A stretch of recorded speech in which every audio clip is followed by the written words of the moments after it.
welcome to a special live stream. We have hit 10,000, or we haven't hit, we're on our way to hitting 10,000 subscribers. And I'm Stephen Heiner, and with me for this live stream is His Excellency Bishop Donald Sanborn, Superior of the Roman Catholic Institute. Hello, Your Excellency. Hello, Stephen. 10,000 YouTube subscribers. Can you imagine? No, that's amazing. As you'd said before, that you hoped Bergoglio lived for many years because he Yes. he was a great boon to the traditional movement. Do you feel that Leo will be the same boon that Francis was? I think essentially he will be. He will do outrageous things, but he's much smoother than Bergoglio and more intelligent. So I think he will be more subversive, you might say. He'll be more attractive, quote unquote, to people because he's not as gruff and as crude as Bergoglio was. He won't call people names, I don't think, as Bergoglio did. So I think he's the worst possible thing that we could have gotten. All of the horrors of modernism, together with a smoothness and attractiveness, something like John Paul II. And urbanity, perhaps? Yes, urbanity, yes. You know, it's something that will deceive a lot of people, in my opinion. So since we are coming towards 10,000, if you could put in the chat where you are watching from tonight, and make sure to hit like. It pushes out in the algorithm to other people who are subscribed to the channel to let them know the live stream is going on in case they forgot or weren't notified. Today we were speaking about J.D. Vance and his posture towards who he considers to be the Holy Father. And we were talking about the fact that he said, well, as a representative of the United States, I wasn't going to kiss the ring or genuflect or anything like that. And we talked about, actually, President Kennedy had somewhat set a precedent for what a Catholic would do a Catholic head of state would do. And he didn't do it either, Your Excellency. Well, yes. Don't forget, Kennedy's made a statement that I will not let the Catholic faith interfere with my presidency, something to that effect, or with my policies, which already was atrocious. But don't forget that the ideals of America is separation of church and state and freedom of conscience, freedom of religion, so that it's a virtue for Americans not to show their religion if they're politicians. You see, that they should be neutral. And so that's considered a virtue. So, I mean, it's hard to comment on it because what is the protocol? I really can't say much about it for that reason. When I was reading about it, he had said that, well, that move, won me a bunch of votes in South Carolina. And I had thought to myself, Your Excellency, you grew up in this era, you saw him get elected. So the idea that a Catholic president would establish a hotline to the Vatican and then ask him, I woke up this morning, what should I do now? Was it really the prejudice of Protestants, Your Excellency, that Catholics can't even get up in the morning without consulting with the priest? I remember I was alive in 1960, alive and well. And I remember that there was a very strong backlash of Protestants against having a Catholic Pope, so much so that the Amish in Pennsylvania would never vote, except that they came out to vote against Kennedy because he was a Catholic. Now, that's extreme, you might say, but there was a very strong feeling about electing a Catholic back in 1960. That's when Protestants were, you might say, more Protestant than they are now. There's before ecumenism. When Protestants were Protestants. Yes, I mean, it was before ecumenism and before all of this idea of getting together and all that. So, no, it was very thick. You could cut it with a knife. I mean, that was a big objection. Remember that Al Smith lost in 1928 I think the Democratic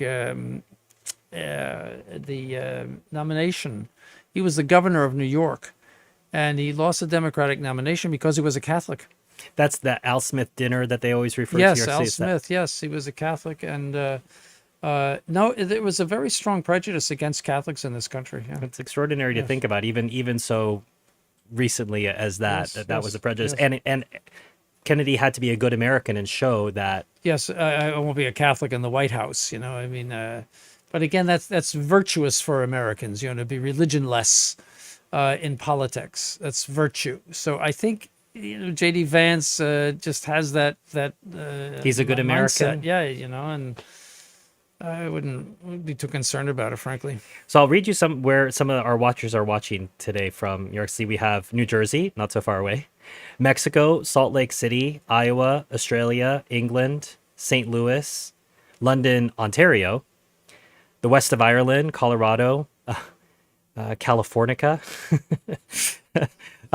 Newcastle in England, Montana, Gothenburg, Sweden, Pittsburgh, so Florida and Seattle. So right.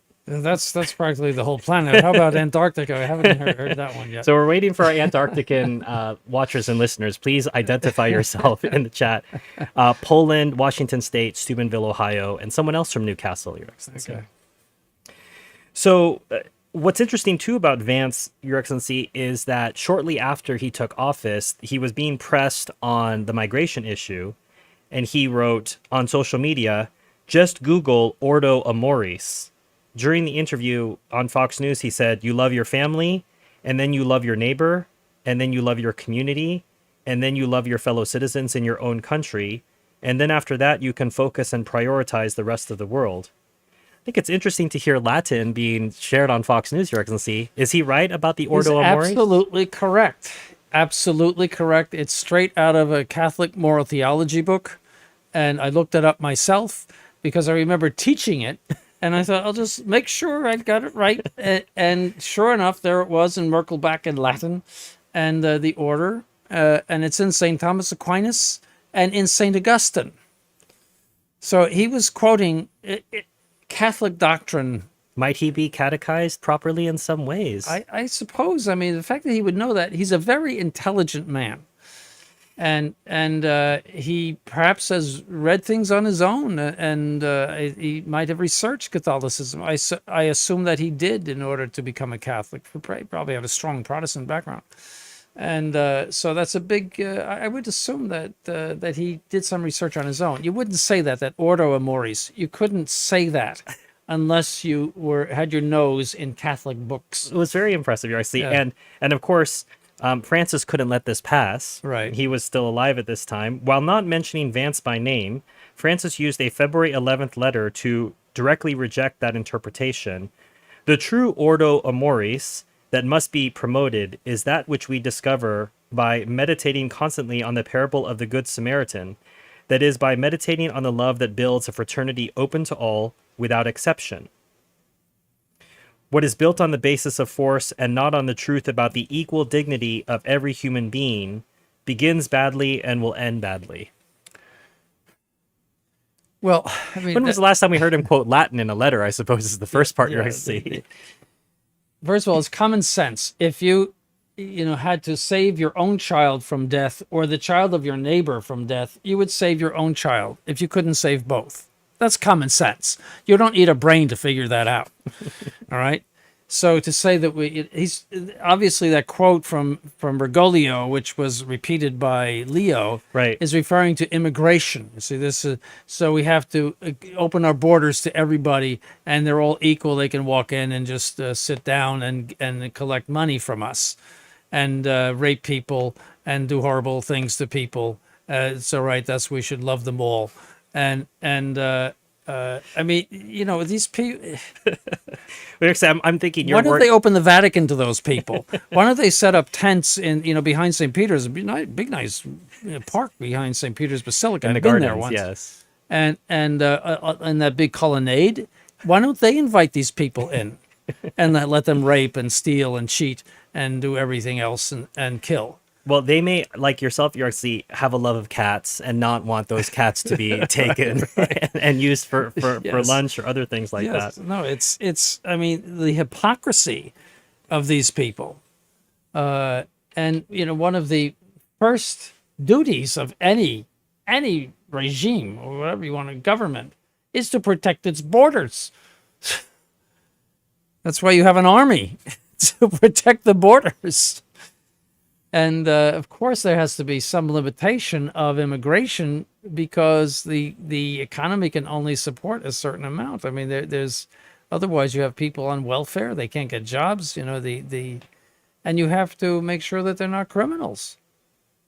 So there are laws. We have to abide by the laws for visas to foreign students and our own clergy, bringing them in, making them citizens. There are laws to observe. It sounds very hateful and rigid. I guess so. I'm just a hateful and rigid person. That's just a reality. People just have to confront the reality of things. Right. A few more people. You're actually from St. Augustine, Florida, Austin, Texas, and Robert Meyer from Long Island. Oh, Robert Meyer, a yes. former student of Bishop Sanborn Yes, from that's- Richfield. Yes, I remember him well. Yes, he knew every game, and he'll listen to who won every baseball game from about 1920, and the score, everybody, and everything about it. Well, that's a refutation of your contention. Actually, who cares about the score of the game? Right. So Robert Meyer cares about the score of the game. And he does. He knew it. I mean, he was a very brilliant student, but he always had this a very good memory for all of those things, facts. He was very good about that. So anyway, it's Robert Meyer. This was a message. This was a question that was missed on the last stream by my oversight. I would like to ask how the sacrament of matrimony can be administered if there are no valid priests available. Well, first of all, you have to understand that the ministers of the sacrament are the married couple themselves. So the priest is there only as the witness of the Catholic Church. According to Canon 1099, if your local pastor is not available for, I think, 30 days or 1 month. And of course, you're speaking of the 1917 code. Yes, the traditional. You can go before a justice of the peace or anybody to witness it. A recognized civil authority, is that? Yeah, but it has nothing to do with the civil authority. It just has 2 witnesses, and of course the civil authority needs to record it. So and you can do that, and then when the priest becomes available, and it's your pastor, in other words, your legitimate pastor, he has to become available, and then you go to him, and he blesses the marriage. You see, that's kind of law. In modern times, actually, would this need to be witnessed, notarized, videotaped? What would need to substantiate as long it? as there's 2 witnesses. And they say they witnessed your exchanging of vows. There has to be some document. Okay. That's why it would be good to do it in front of a magistrate, some sort of official magistrate, because he'll produce the document. And then you would bring that to the local pastor when he shows up. And this could happen in the wilds, of northern Canada or the Amazon or places where there's hardly anybody around. This could happen even in normal times. That could happen, and then you just have the marriage blessed. See, so that's how that works. Okay. I have heard Bishop Sanborn mention a couple times in videos that if a sacrament is in fact invalid, but the lay people have no way of knowing that's the case, it's still invalid. And I know, of course, that is true, but I would like to know the follow-up, which has not been explained. How does this have an effect in terms of grace? I mean, if the lay people have no way of knowing one way or the other if the sacraments they receive are valid, but they still do their best to be as disposed as they can be, what effect does this have on them? Do they receive the same amount of grace as if it had been truly valid, or less? What do the sacramental theology books say about this? Theologians in general would say that in the event, and this would be true even before the council, for some reason there was an invalid priest. For some reason, he was invalidly baptized, he was invalidly ordained, he didn't have the right intention, etc. There could be anything that could make it invalid, or God forbid, there was a story of a bishop in St. Louis who didn't like Jesuits, and he withheld his intention during the ordination of Jesuits. Extraordinary. And he confessed that on his deathbed. So you just don't know. I mean, there's no Geiger counter to say, oh, you're valid, Wow. So that God would not penalize you for that, you would receive the same graces by your intention to receive the Blessed Sacrament, to receive any sacrament, that you would receive the same graces from God as if the sacrament were valid. See, so I mean, God doesn't hand us a serpent when we ask for bread, I think it is. In other words, he's not mean to us. And yes, we don't have any external means of determining the validity of a sacrament. Thank you for those of you who've been sending super chats for your patience. I'm now going to try to get to them. Thank you for your generosity so far. Jimmy Hunjin, 50 pounds. Thank you, Jimmy. Since Leo, aka Bob Golio, has effectively canonized his predecessor, stating that he is praying for the church from heaven, Does His Excellency think that this suggests a reform or overhaul of the canonization process within the Novus Ordo? No, it's not. It's just a sentimental attachment to Bergoglio and canonizing his whole pontificate. I mean, that's actually worse than canonizing him. No, it's not a canonization, but I wouldn't be surprised if his cause is entered very soon. I mean, they canonize everybody. Yeah, JP1. JP1 is going to be canonized, I think, and he was there for 2 weeks or something, and so. I mean, what they're doing is canonizing Vatican II. So it's self-serving, and this is a golden age of the church. I mean, it's absurd. But you're saying, as a Protestant or I would say a non-Catholic, I would have to think this is just a joke. They canonize every single one of their popes after. It is a joke. Yes, it's a joke. I would have to think, just in the natural order, if I was considering Catholicism, it would seem to me to be a joke that they just canonize every single one of their leaders. Yes, it's a joke. It is a joke. All right. And nobody with a right mind would take it seriously. But it does show that he's totally on the path of Francis. I mean, Francis made such a mess of the Catholic Church that no one in his right mind would say he's in heaven. I do find his nickname felicitous here, Your Excellency. Yes, I'll have to remember that. Bob Golio. Yes, that's a perfect name. Thank you very much. Thanks, James. Damiano von Costas, $20. Could it be said that Cardinal Richelieu was a forerunner to the ideas that later shaped Gallicanism under Louis XIV? What does His Excellency think of Cardinal Richelieu, who seems to me like somewhat of a mixed bag? How much time do you have, Damianus? His Excellency can speak extensively on this. Cardinal Richelieu is one of the one of the most disgusting characters in history, as far as I'm concerned. That's what he really thinks. Yes. He is the lowlife of the Catholic Church because in his effort to build up France, he sided with the Protestants against the Catholic Austrians, who had been victorious all the way up to what is now Denmark, pushing the Protestants back in the 30 Years' War. But because France did not want the Habsburg Empire on their borders, he put the French troops on the side of the Protestants and permanently ruined Europe, because it was divided then between Protestant and Catholic. I would say that is the pits of humanity. I can't think of a worse thing to say about Richelieu. So you don't agree that he's somewhat of a mixed bag? He's not a mixed bag at all. I think you big bag of dirt. Big bag of dirt. Yes, that's what he is. His Excellency uses this phraseology to communicate something stronger for those paying attention. But a big bag of dirt. A big bag of dirt is the best way to put it. But I don't think he contributed to Gallicanism. I don't think so. France, you have to understand, it was a country that very much attached to its own traditions, and also the King of France considered himself answerable only to God. The Bourbons were originally Protestants. Henry IV was a Protestant. So their background is that the Pope is just somebody in Rome, and he wears a nice cassock and all, but the King of France has the ability to judge whether the documents of the Pope should be promulgated in France, whether we will accept it. That comes from Protestantism. The absolutism of Louis XIV also comes from Protestantism. The Catholic Church has no history of absolute monarchs. It always has a history of temperate monarchs, and it was tempered by customs, etc. That is from Protestantism. That I only answer to God. No one on earth am I beholden to or in any way accountable to. Can the big bag of dirt get any credit for suppression of Protestantism within France? Yes, I'll give him that. He did. Yes. Anything else? No. So hopefully that interceded for him in his particular judgment, potentially. I hope so. Tommy Newfer, 1999. Thank you, Tommy. I just started learning about the thesis. I'm currently attending an Eastern Rite Mass, and I heard that the CMRI comes out to my area once a month. How do you view the Eastern Rite? Should I no longer go to confession and Mass there? Well, a couple of things. One is that they are in communion with the modernist so-called Pope. In other words, so that ruins the whole thing to begin with. Secondly, their clergy have been trained in Novus Ordo seminaries.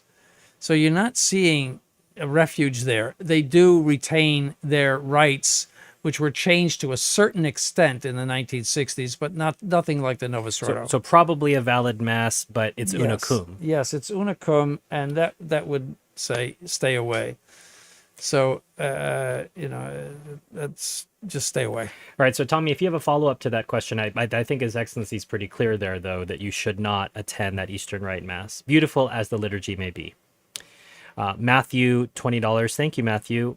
Your Excellency, how do I best explain to someone how we Sede-vacantists reconcile our position to apostolic succession using references to ordinary jurisdiction? I don't understand the question. I'll repeat it. And Matthew, if maybe you want to reword it in another way in case His Excellency doesn't understand it when I read it again. How do I best explain to someone how we Sede-vacantists reconcile our position to apostolic succession using references to ordinary jurisdiction? I suppose he's asking, can we use ordinary jurisdiction to talk about a current situation? Well, there's an absence of ordinary jurisdiction now. In other words, nobody has it. So I really don't understand what he's getting at. Is apostolic succession necessarily linked to ordinary jurisdiction? Formal, what we call formal is, according to theologians, but we're talking about material succession, which is a succession of election. And so there's legitimate material succession. And that's what the church must always have the ability to elect a Roman pontiff. And if it loses that, it loses its lineage with St. Peter, and therefore it defects. So the indefectibility of the church is involved in this. So, but no, there's no ordinary jurisdiction. But the ability to elect, there's a lack of you have absences of ordinary jurisdiction in the papacy when there's a vacancy, an ordinary vacancy. So I mean, you don't absolutely need a pope around for the Catholic Church to exist. The bishops would have their ordinary jurisdiction, but we're without that too. We did not create this. I mean, we are just trying to understand it and also react to it in a proper way. So. Matthew, hopefully I understood your question. If you have a follow-up to that, if you want to clarify something with what His Excellency said, please put a note in the chat and I'll try to get to that. If you are just now coming into the chat, please hit the like button if you haven't done that already. That signals out to other subscribers through the algorithm that there is a live stream going on. Andrew McFarlane, $100. Thank you, Andrew. Does the church historically express opinions about translations into the vernacular? That's the first question. Translations of what? I suppose... Sacred Scripture, yes. The Missal, yes. Yes, all those translations have to be approved by the Catholic Church. At the level of the ordinary, probably, Your Excellency? Yes, well, let's see, the Missal... Missal SRC, probably? Yeah, I think the SRC has to be involved. That's the Sacred Congregation of Rites. The Sacred Scripture, I would say that's also Rome. I would guess. I don't know. I forget the name of the congregation that's in charge of Sacred Scripture. I don't know, but the church was very careful about approved Catholic Scripture and approved Catholic missals and translations of the missals. Very, very careful about that. And you've noted in a recent controversy, it's even important when you're talking about translation of a prayer or any sort of prayer that's approved for public use. Yes. So not you saying Yes. privately in your room Yes. by yourself. Yes. But if it's to be recited publicly in a church, it has to be approved by the ordinary. Yes. For example, there are many litanies, beautiful litanies, that are not approved for public use. And the Litany of the Blessed Sacrament, Mozart put that to music, magnificent music. But that's not approved for public use. You see, and it's I read it from time to time. It's a beautiful thing. There's nothing wrong with it dogmatically, but it's not approved for public use. You can just say it privately. Yes. See, so when the church approves something for public use, it involves its indefectibility. You see, it has to be absolutely correct and approved and free of any kind of shadow of ambiguity or false doctrine, anything that might mislead people. The next part of his question, are the laity allowed and or expected to read the Vulgate? Well, they may read it. The Vulgate, though, is in Latin, so you have to take a pretty hefty Latin. course in Latin in order to read it. But certainly, it's available, and you can read it as much as you want. He follows up by saying, do all Catholic secondary schools and colleges require or at least offer Latin courses? Well, I don't know.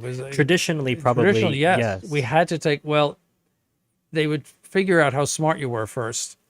And it's true. So what was going on at St. Kevin's, I suppose? No, well, St. Kevin, that was parochial. But I went to high school. They would figure out how smart you were.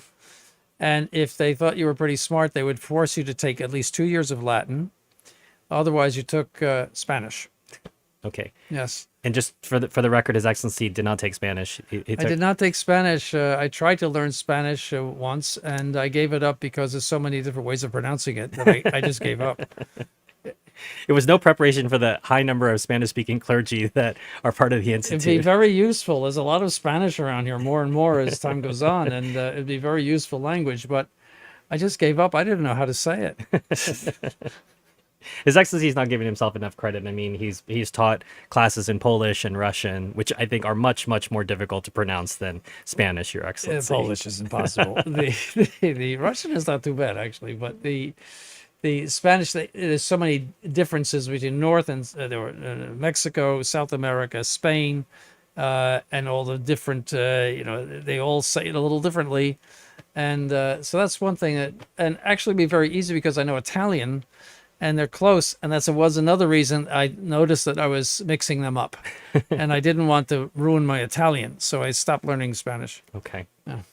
Jimmy Hunjin, 100 pounds. Thank you, Jimmy. Yesterday, Leo gave a speech to Anabaptists at a 500-year celebration of the emergence of their heresy. Oh, that's wonderful. He spoke of an ongoing journey of reconciliation, building a civilization of loving encounter. What is this reconciliation that the modernists are seeking? It's a Masonic fraternity. Remember that the goal is to make a dogmaless humanitarianism. That's in that book by Monsignor de la Suze. That's the goal of the plot against the Catholic Church, to make it a dogmaless humanitarianism. So first of all, dogmaless, you erase all the dogmatic barriers. So there is reconciliation. And then you have the humanitarianism to make, a fraternity of the whole world based on naturalistic Masonic ideas. And Jimmy, you have to remember with Leo, you always have to use the phrase building bridges. Oh, yes. That is a key phrase. Yes, building bridges. You'll hear more about that in an upcoming Leo Watch episode. Yes. For those who are interested. Gotta build those bridges. That'll be out next week. Another contribution from Damiano von Costas, $5. Thank you, Damianus. Your Excellency, since it's not every day one sees a bishop, what is the proper decorum for the laity and how they conduct themselves towards bishops? Well, all you do is, the proper title is Your Excellency. And if you meet a bishop, you never shake his hand. You kiss his ring. If he offers you his hand. Generally, he will. But it's only to the bishop of the diocese that you genuflect. See, so if it's the bishop of the diocese, you would genuflect and kiss his ring. If it's any other kind of bishop like myself, you would just take his hand and kiss the ring. And which knee would you genuflect on, Your Excellency? The left knee of the for the diocesan bishop, but people sometimes get a little mixed up because they're nervous. The right knee is reserved for the Blessed Sacrament, so the left knee, yes, but it's not a sin. Because I think people are already nervous meeting a bishop, and then but in any case, you're not an ordinary. Although some people have said in the YouTube comments, I wish I was in your diocese. Yes. You're disappointed to know. You don't call a bishop. That's Protestant. The Protestants call their bishops bishop. That's somewhat offensive. It's Your Excellency. Okay. Yeah. And if you're in a Commonwealth country, your lordship or my lord, or in France, well, actually, no. Monsignor. In England, the proper title for me would be Monsignor. Your lordship is only for diocesan bishops. Okay. Further subdistinction. I was told that by an elderly priest in England. He would know, and God rest his soul. And he said the proper title is Monsignor. Okay. And they do call me Monsignor in England. All right, English faithful, just remember that the next time His And Excellency that would visits. probably apply, I'm guessing, to also Australia, British Empire. Probably, but yes, in France it's Monseigneur, which my lord. Monsignore in Italy, my lord. Excellence in Germany. So no handshaking, no patting you on the back, Your Excellency, no It should be very no sort of overt familiarity. right. Sort of an elevated version of how you should have a proper decorum for conducting yourself with a priest. Yes, But a sort of more elevated formality with Yes. the bishop, Your Excellency. yeah, you don't pat him on the back. No high fives, Your Excellency. No. Fair to remember, $5. I think this is a comment. One world order, borderless, but we'll definitely have an elite class still. Jimmy Hunjan, £200. Thank you, Jimmy. Your Excellency, would we Catholics of England be permitted to celebrate Mass at a medieval church, albeit stolen by heretics? If important relics of saints reside there, for example, the Church of St. Dunstan in Canterbury is where St. Thomas More's skull is interred. Oh, I didn't know that. Well, the rule is that you cannot say Mass in a situation where there would be an impression of mixing religions. That's canon law. So the presence of heresy actually in those churches does not unconsecrate or deconsecrate those churches. They're still consecrated churches from their original consecration. So it would be rare, though, that you could have that such a situation. So maybe you came in at 6 a.m., no one else was there, and you had a small Mass for some faithful. You could probably get away with it. Probably so, yes. But you'd have to be very much conscious of not mixing religions. As opposed to going to St. Peter's at 10 a.m. on a weekday and you're just one of the priests at a side altar. You'd be giving the impression that you're just a Novus Ordo priest. Well, again, it depends on the situation. You know, there were cases where Protestants and Catholics would share the same church, particularly in Switzerland. So there was a Protestant service at 9 and the Catholic at 10, but there was no mixing of religions, and that was because of the civil laws and all of that stuff. But that's the whole thing. In other words, the question is there any attitude or I'm thinking of, some pilgrimages that might be done to some churches, Novus Ordo churches, where you could, where no one would ever figure out that you were Novus Ordo. But again, I can't comment on every single case because every case is different depending on the circumstances. This is from Christine Saraceno. Christine asks, how may someone have Gregorian Masses said even if they don't belong to a Sede-vacantism chapel? Well, the problem with Gregorian Masses is that they have to be done consecutively. And we move around so much that we really can't take them because your plane could be canceled or weather or something. You can't get to an altar.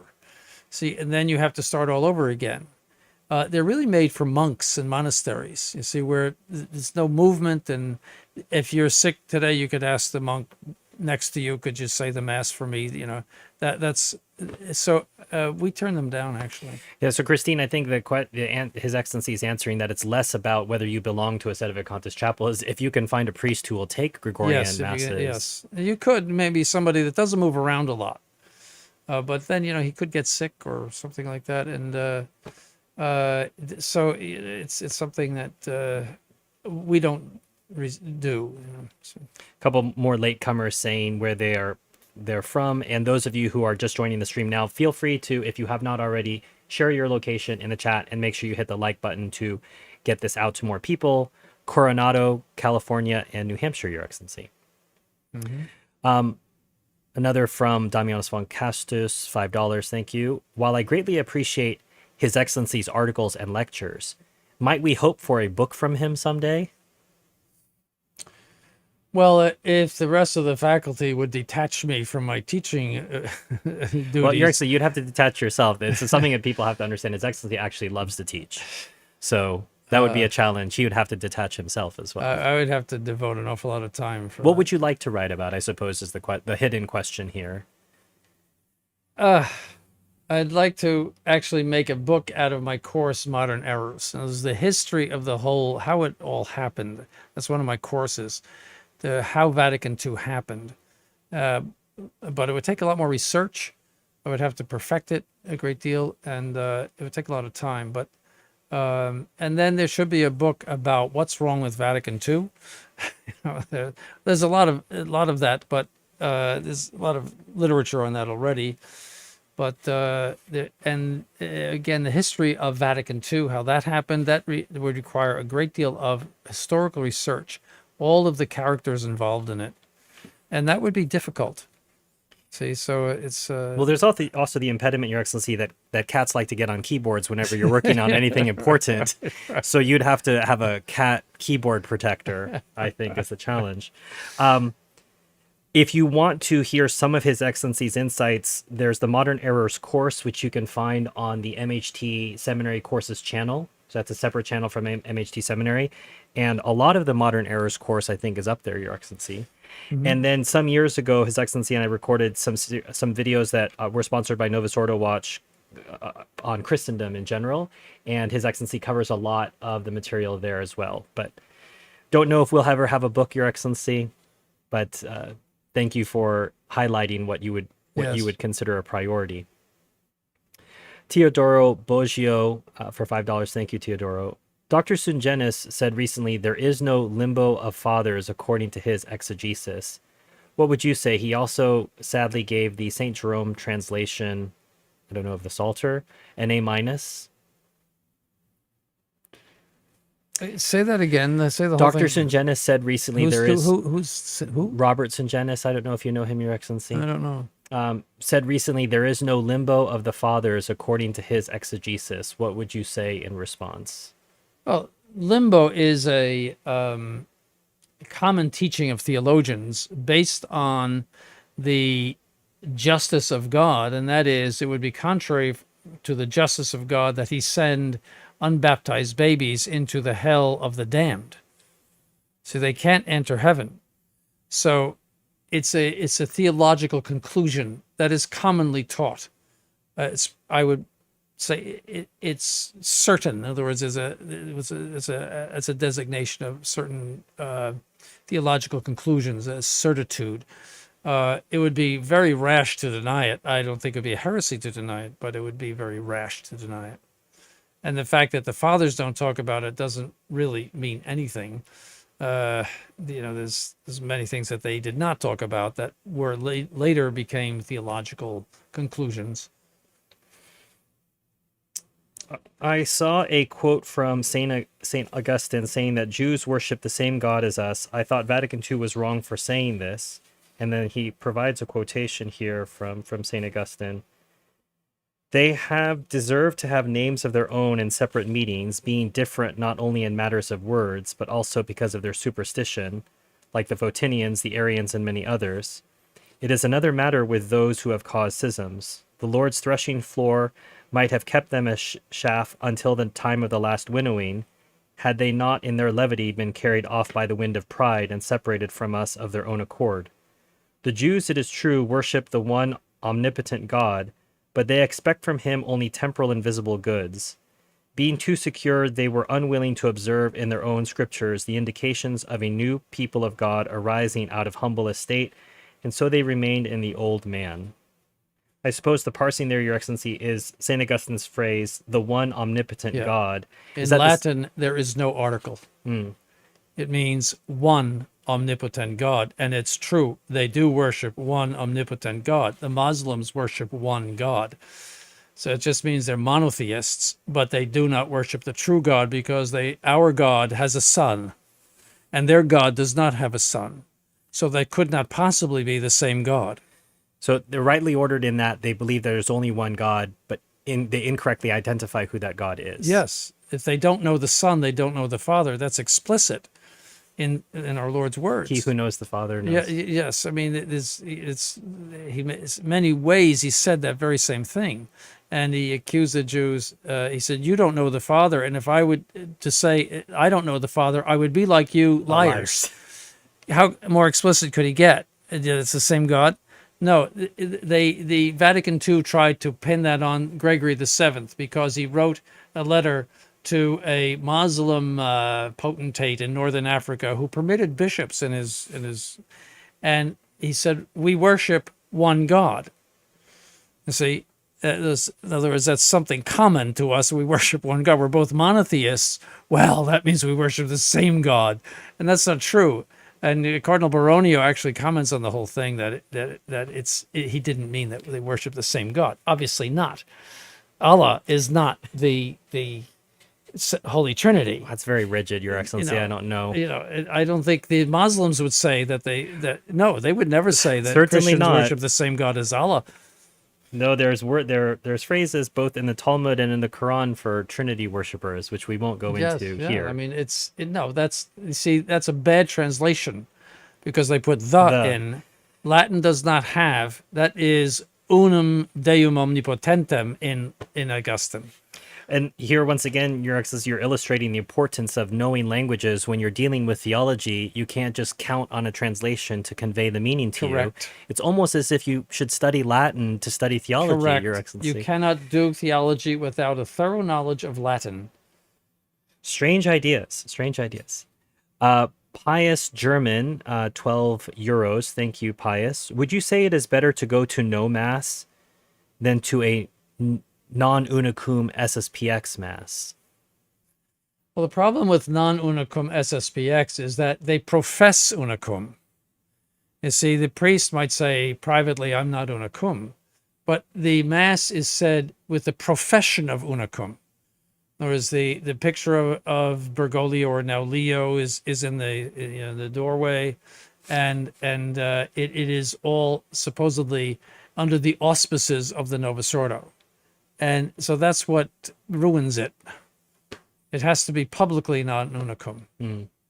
So your answer would be no Mass. No Mass. No. John R., $10. Thank you, John. Are you familiar with the 20th century theologian Dr. Karl Adam, who is most famous for writing The Spirit of Catholicism? If so, what are your thoughts on his ideas or work? He's an early modernist. Not a radical modernist, but there are modernist ideas in that book. Like the Romano Guardini type of modernist? Well, he was a lot worse than Karl Adam, but contemporary, I think. He was a moderate modernist, you might say. Somebody to be avoided.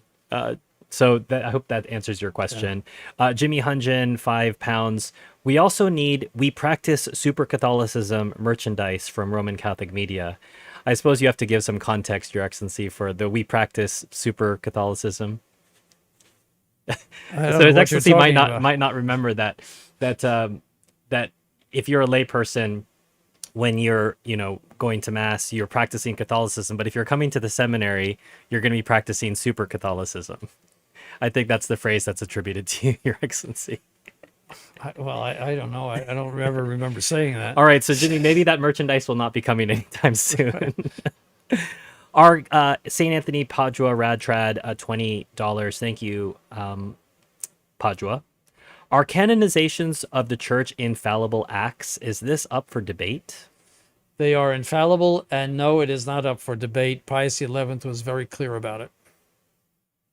They are infallible. Okay, there's your answer. And I think this is also covered in one of the articles on the thesis website. I'm happy to be corrected if I'm wrong, but I think this has been addressed. Yes, because the SSPX says they're not infallible. See, otherwise you could be praying to someone who's in hell.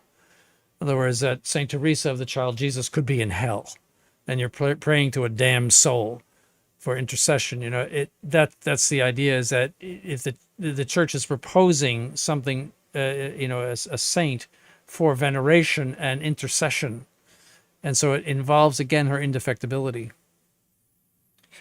John R., $10. Thank you, John. Your Excellency, a big thank you to you and to the seminary. Before Vatican II, were there different kinds of priests like there are today, with some very seclusive and others more sociable with the lay people? Well, yes. I mean, the beauty of the priesthood is that there's someone for everybody. You know, there is the uh And there are some priests for nobody. yeah, there's some priests for no. It's and usually you're placed according to your character, you might say, and some people are very good working in a parish. Some people are very good working in a seminary. Others in in a university. There's all sorts of characters, personalities, skills, etc. So I suppose the implication there, Your Excellency, is that part of what you take into account when you assign priests of the Institute? Absolutely, yes. Do they need to have consent for what you assign them to? So if you say, well, I think you'd be best in a school, and they say, well, I don't know if I'd be so good in a school, Your Excellency. Well, they need to consent to be sent out of their native country.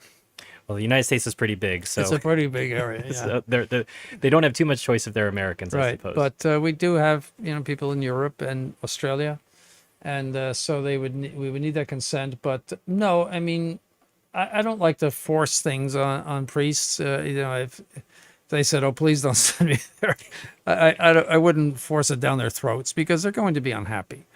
It's not going to help anything, and So that's not a question of obedience, and they should just offer it up. I mean, I could push that button. You have to do this, but I don't.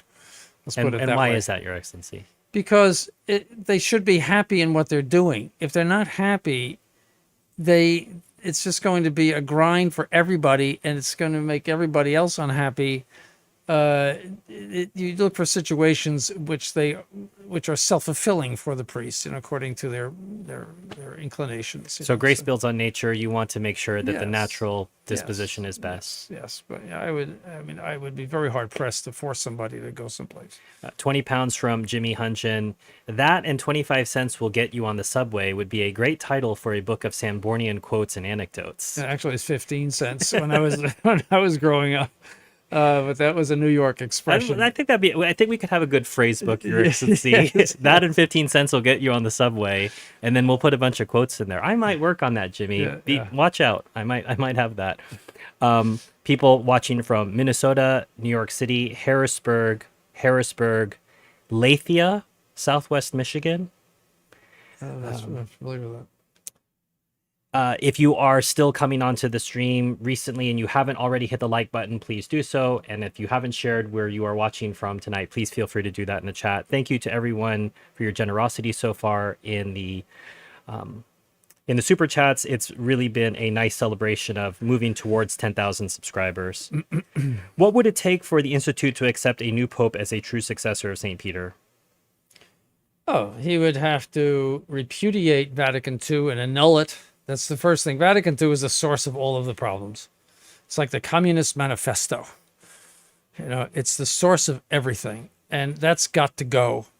And then you would have to repudiate and annul all of the post-Vatican II so-called magisterium and disciplines. Everything's got to go.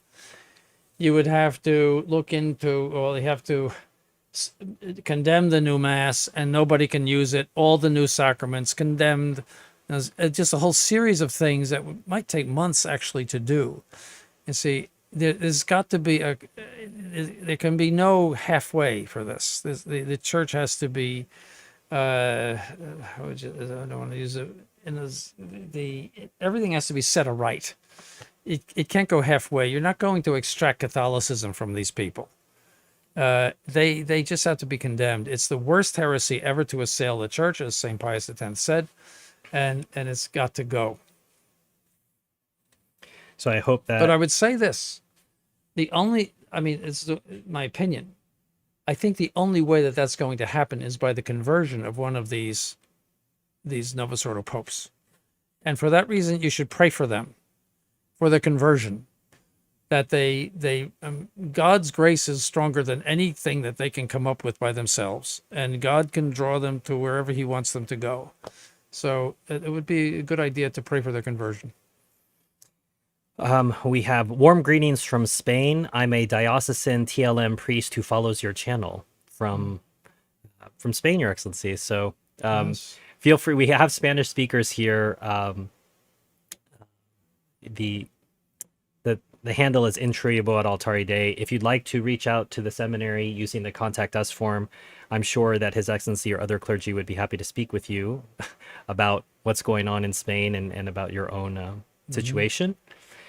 We have Brooklyn, El Paso, England, El Paso, and Your Excellency from Brittany, France. It's quite late over there. Bretagne. And Colby Dawson, $20 watching from Louisiana from our new mission there, Your Yes, Excellency. And someone from Belgium as well. Belgique. I previously submitted questions to His Excellency regarding the acceptability of swearing an oath to the U.S. Constitution, and his responses were helpful. Now I am aware that states also require police officers to swear an oath to the state constitution. I would like to ask whether His Excellency considers this acceptable as well. I reviewed the Constitution of Georgia, and I was troubled to find some articles that are utterly Masonic, which makes it look like the Constitution was written by Catholics. Here's one paragraph.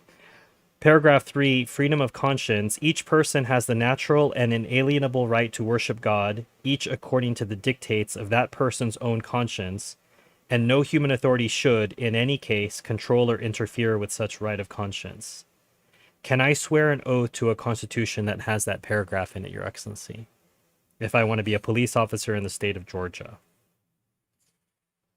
My tendency would be to say no. You see, that's quite different from the U.S. Constitution, which says Congress shall make no law establishing a religion. And that was done in order not to irritate either the Puritan Northeast or the Anglican South.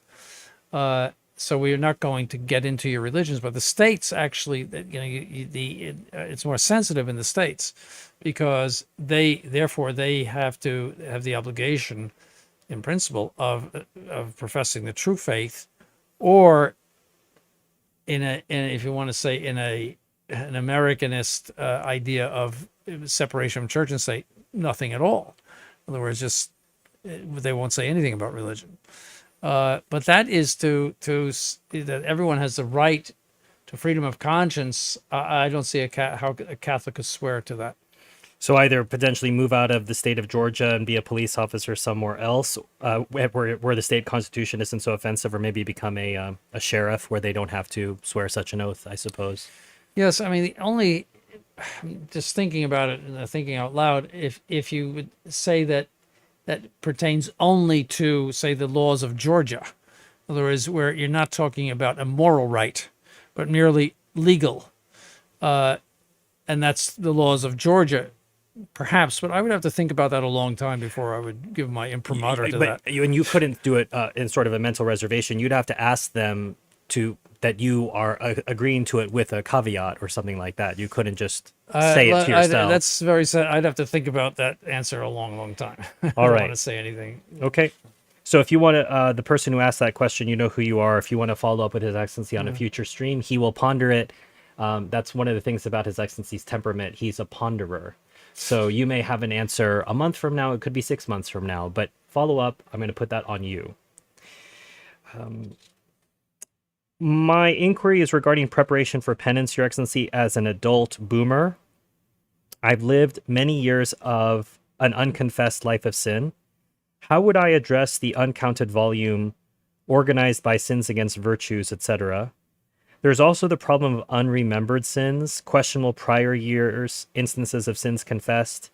After confession, I then remember other instances. Although I am impeded by age and health, I am in communication with my parish priest. I tithe.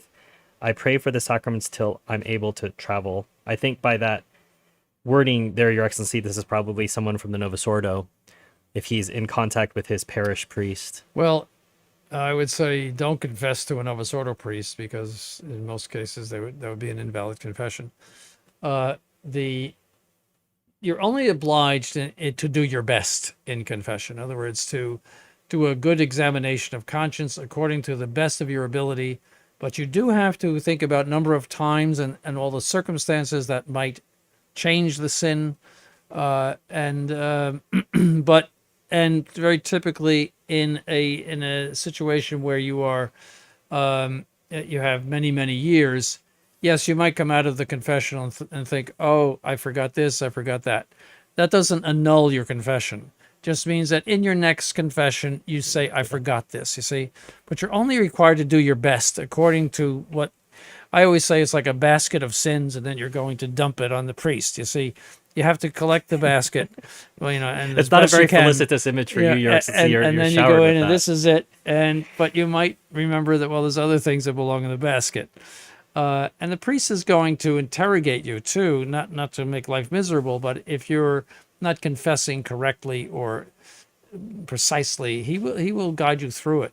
But you always want to make an appointment for that. You don't want to arrive 5 minutes before Mass starts and say, I haven't been to confession for 50 years. All right. Has that happened to you, Your Excellency? Yes, that has happened to me. Just like that. And the priest cannot hear your confession. And you said, I'm happy to hear this, however. I said, you have to come back later.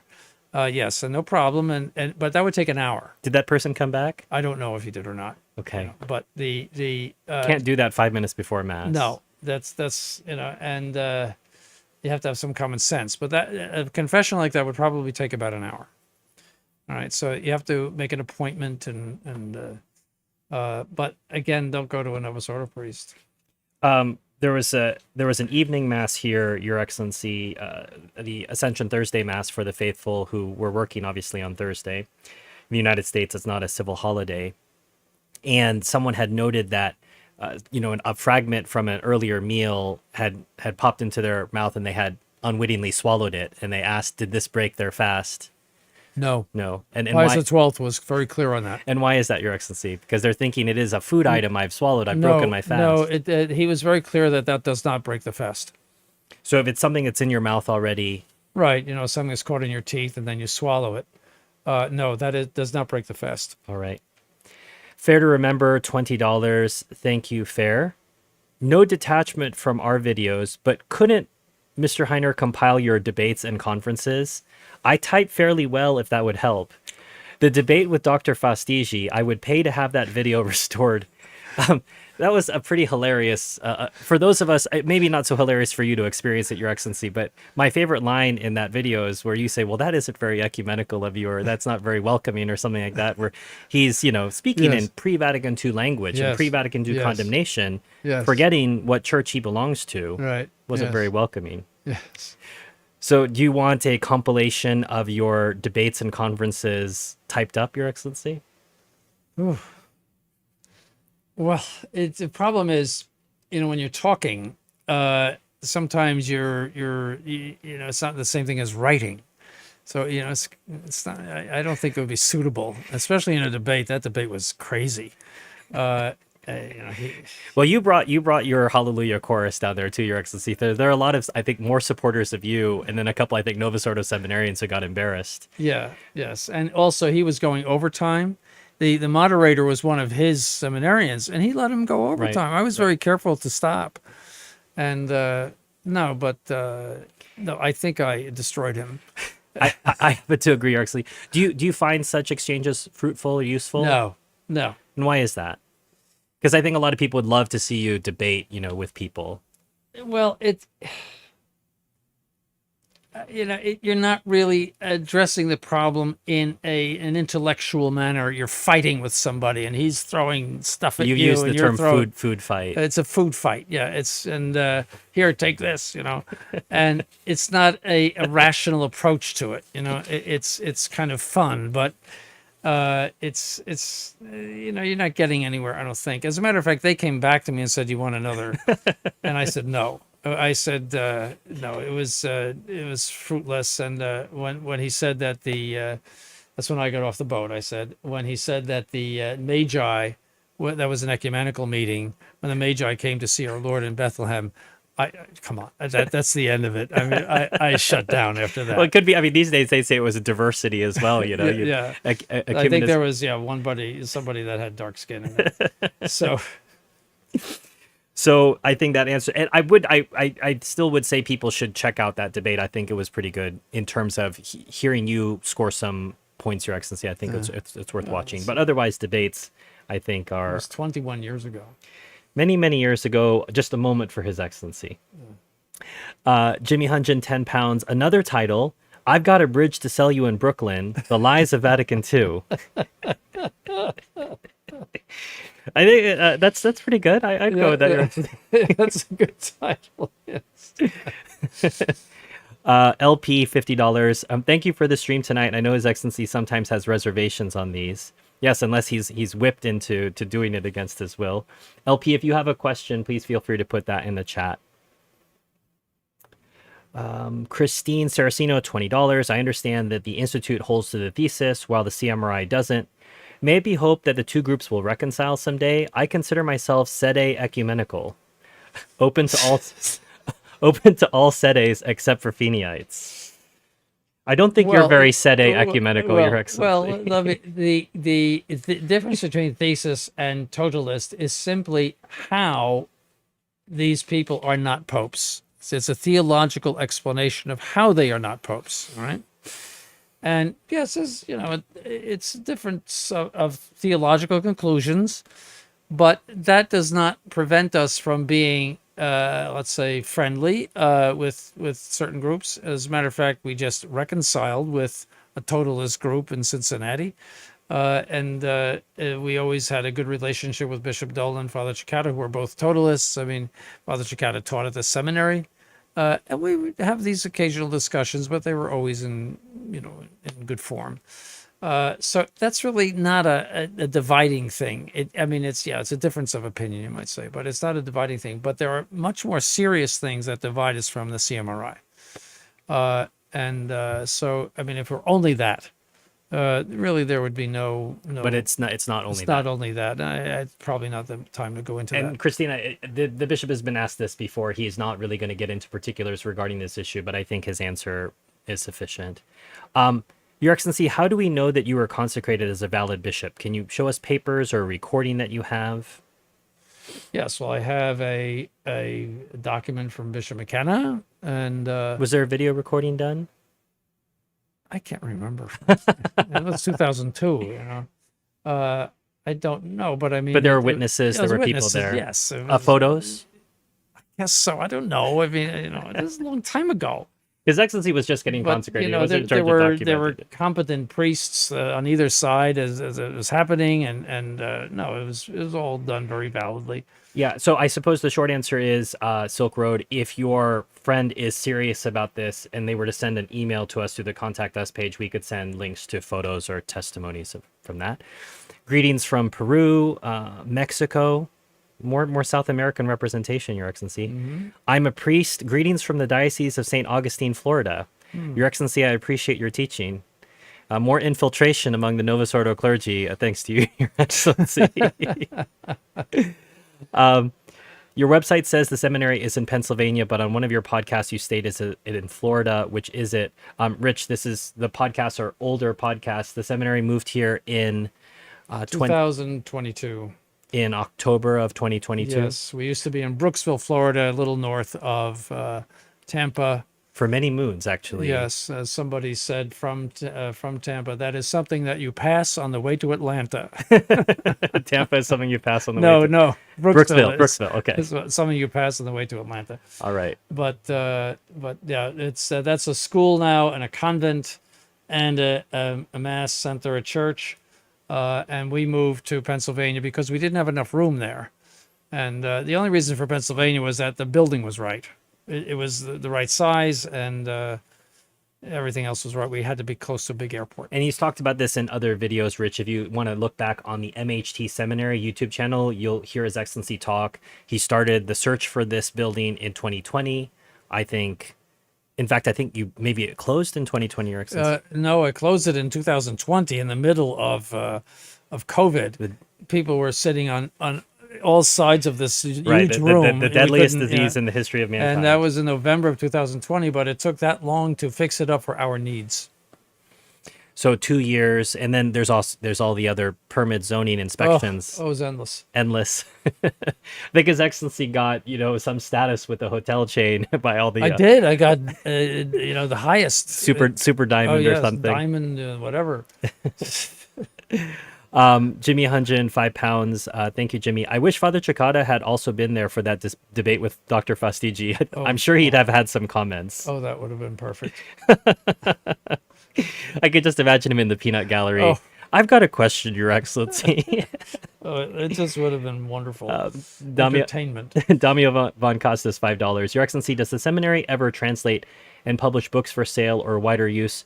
Damiano, I have to confess here, His Excellency has a book that I'm in charge of helping to proofread, and then it will get published. It's a work by Father de Harb. Oh yes, the History of Religions, which is an excellent work. Yes. So now that we've said it out loud publicly, I'll have to make sure that it gets published by next year.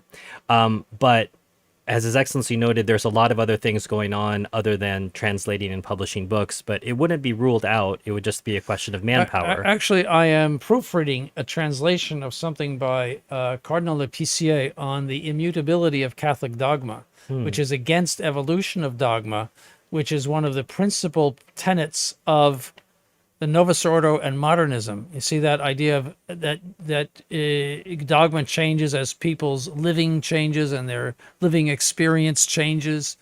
And by the way, yes, he just appointed somebody that believes in all of that stuff. That to the Pontifical Commission for Life, somebody that believes in assisted suicide and also contraception. That there should be some change in that because the lived experience of people is different. So I'm proofreading that. It will appear eventually in English too. So a very good book, and it really hits at the center of the problem is evolution of dogma. Okay. Well, that might be something else that gets on my to-do list as well. I'm happy to work on that, Your Excellency. Does the thesis suppose that the current material pope, bishops, and cardinal electors are essentially laymen? Really doesn't get into it because they are electors, whether they are laymen, deacons, or priests or bishops, it doesn't affect their role as electors. You see, so we don't even get into that. But I mean, we do consider the Novus Ordo consecration of bishops to be invalid, and therefore that would invalidate all of the ordinations done since about 1968. So that's a long time. See, that's 50 some years. So most of the Novus Ordo clergy are invalidly ordained and consecrated. Well, it comes on to a question in the chat. Are we not to attend adoration at Novus Ordo chapels since the host is not consecrated validly? I think this questioner is probably it. Just stay out of Novus Ordo churches altogether. Unless to see a beautiful Baroque church or something, and then get out if some service starts, get out. That's the rule. Well, I think you'd get out just because the music's so bad, Your Excellency. Yeah. Fellow other people who, like me, were raised in the Novus Ordo, you might get triggered if you hear "Gather Us In" or any other Marty Hagen. I think Father Cicada used to refer to the Hagen Das Mass because it was Marty Hagen, and the other guy's name was Haas. Well, we really miss Father Cicada. We do. I always say he had some nerve dying on us. God rest his soul. Yeah, he would have appreciated that. There's plenty of Father Cicada available on the internet, thankfully, though. If you search for him, you'll find many of his works and recordings. So please, those of you who never knew Father Cicada, please feel free to search on the internet. You'll find much. And I think he would be gratified to know that despite the fact that he had the nerve to die on us, that plenty of his stuff is on the internet. Yes, he was a big contributor to everything we're doing. I was hoping you might be able to clarify what the thesis teaches about how the visible church would go from a material hierarchy to a formal hierarchy without valid orders. Would the materially elected pope have to be ordained and consecrated after publicly rejecting modernism? And I assume all the bishops would have to agree to do the same. Yes, they all have to be redone. And they would have to agree to do that, otherwise be reduced to lay people. And I suppose it's important to note, you don't have to be even a deacon to be elected the pope. You could be a simple layman. Yes, Pius XII said that. But you have to agree. A lay person could be elected the pope, but you must consent to be consecrated a bishop. So that is the condition there. Yes, but as soon as you consent, you get the authority.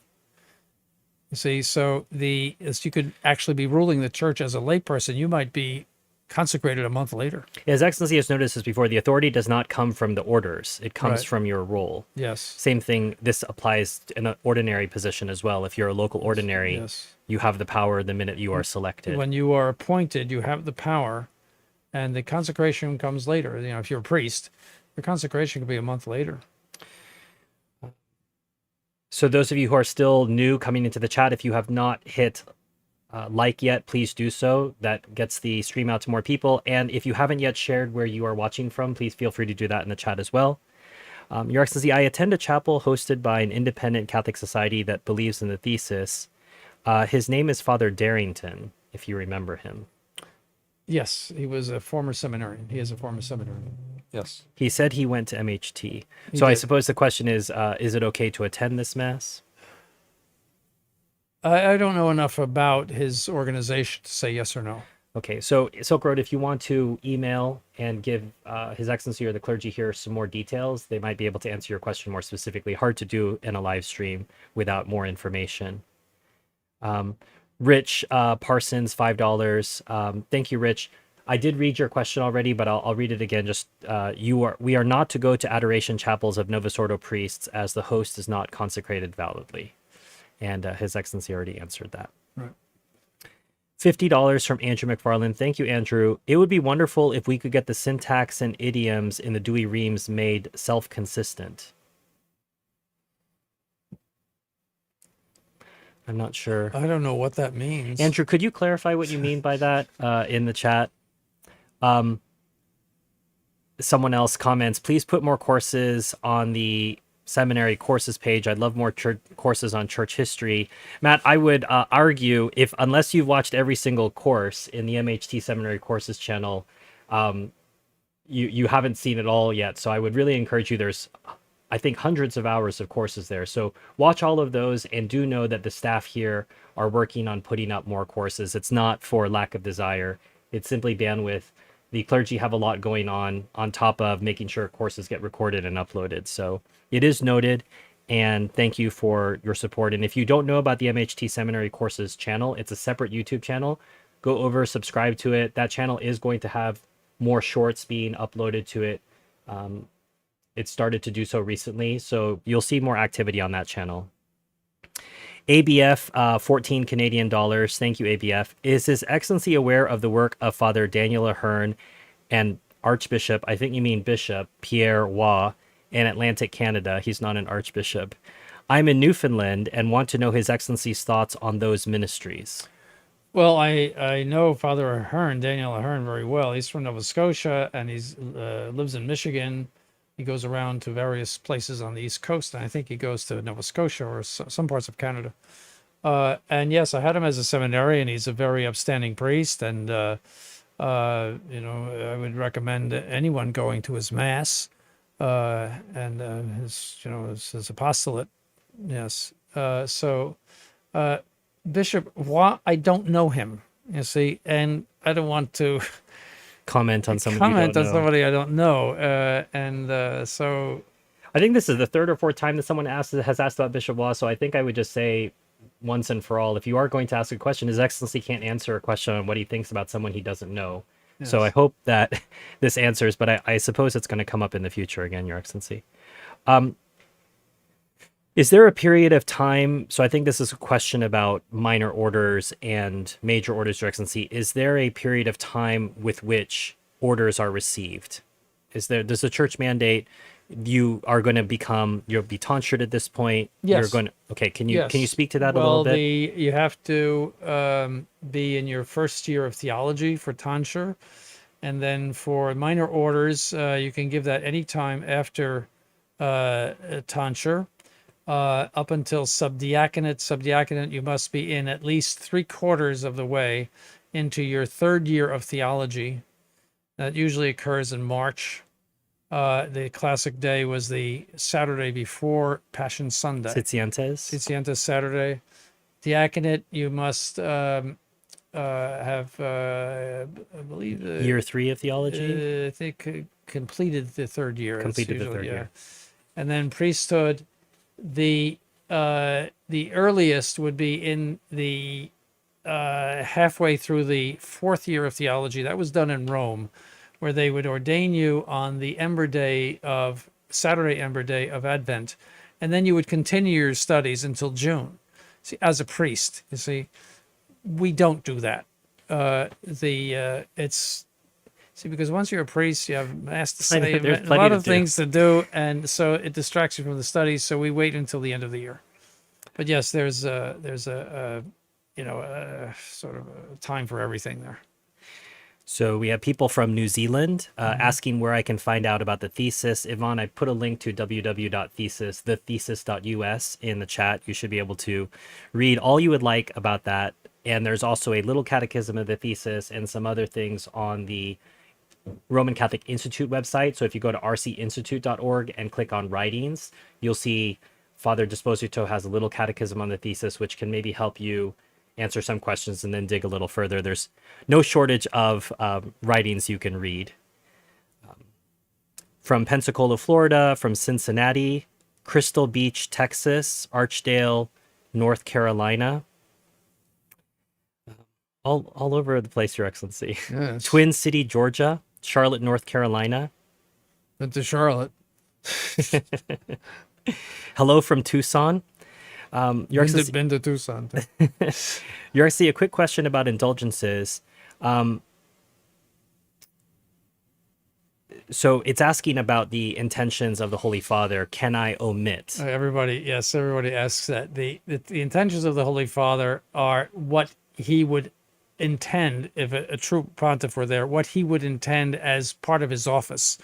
And they are the propagation of the faith, the alleviation of the sufferings of the poor, and something else, and I can't remember it right now. But they are permanent. They're permanent. That's what it's not. Yes, the vacancy of the see would have nothing to do with that. So Cecilia, you can't omit it. You must have pray for the intentions of the Holy See, and they are consistent depending. Yeah, they are always the same. That's what you're praying for, and they're perfectly normal things to pray for. I just can't remember the third thing right now. South Carolina as well. $20 from Andrew McFarland. Is the Douay Rheims still the preferred English translation? Yes, there is no good English translation except the Douay Rheims. All the others, even the Confraternity, is a poor translation. It's not recommended. And it never really took, you might say.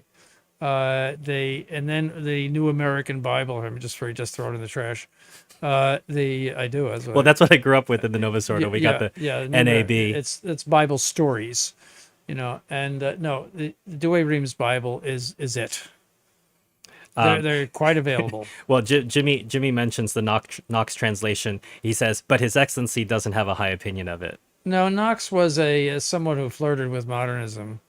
And that's Bible stories. He's so altered the sacred scripture. I mean, it becomes something else by the time he's done with it. And no, I that's trash too.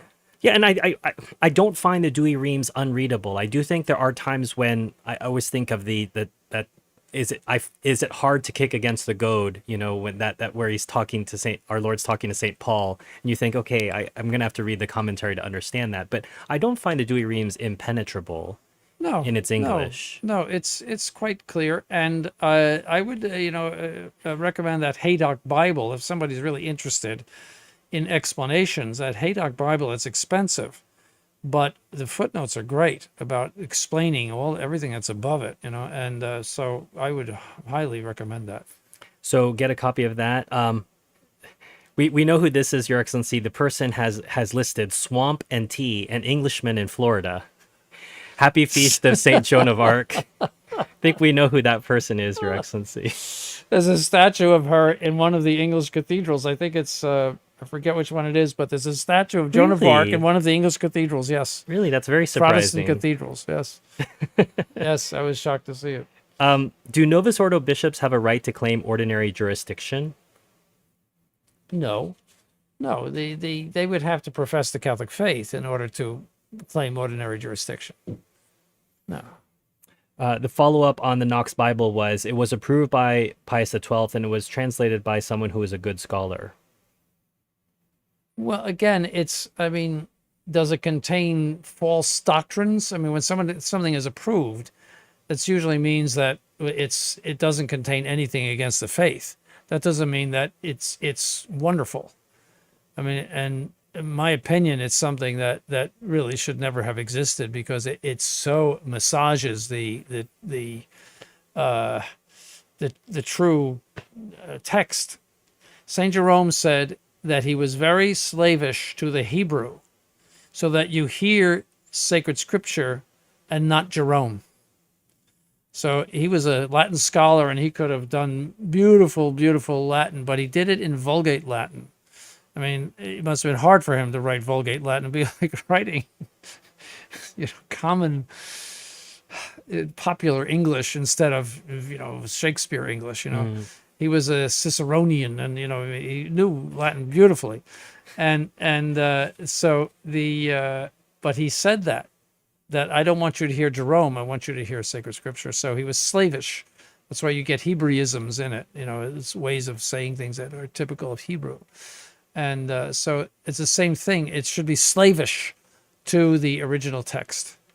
I'm smiling because I'm remembering that dream that St. Jerome had about being called a Ciceronian. Your Excellency, this was not a positive thing. No. He was, are you a Ciceronian or are you a Christian? And that changed him forever. But he was a Ciceronian in the sense that he was very well schooled in Latin style. Watching from northern Mexico, Iowa, Connecticut, Scottsdale, Arizona.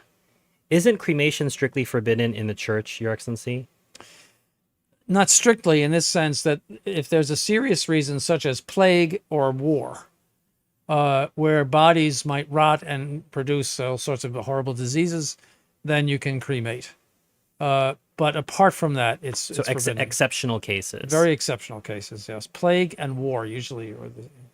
$10 from Damiano von Costas. Thank you. Though this is more of a seminary question, well, this is an open stream, so you can ask this question of His Excellency. I wanted to ask, how often are people approaching the seminary? Is it growing? And does His Excellency expect more priests in the coming year? I think what you mean is, does His Excellency expect more seminarians? We don't expect more priests in the coming year. Yes, we're ordaining two seminarians this year, 2 deacons in June, but we won't have any more until 3 years from now, unfortunately. And we need them very badly because we're getting a lot of requests for masses, the mass centers, a lot. Well, on this, even in the chat here, actually, people are asking us to go to North Carolina, South Carolina, other places. I know, so we're getting from all over the place. We're getting, so we need priests badly, but we just don't have the right now anybody coming up until 3 years from now. But we apparently have a good crop coming in this year. In other words, the next academic year, which should begin in August. We're getting a lot of people interested. I suppose that might be an announcement too, Your Excellency. The seminary year normally begins in September.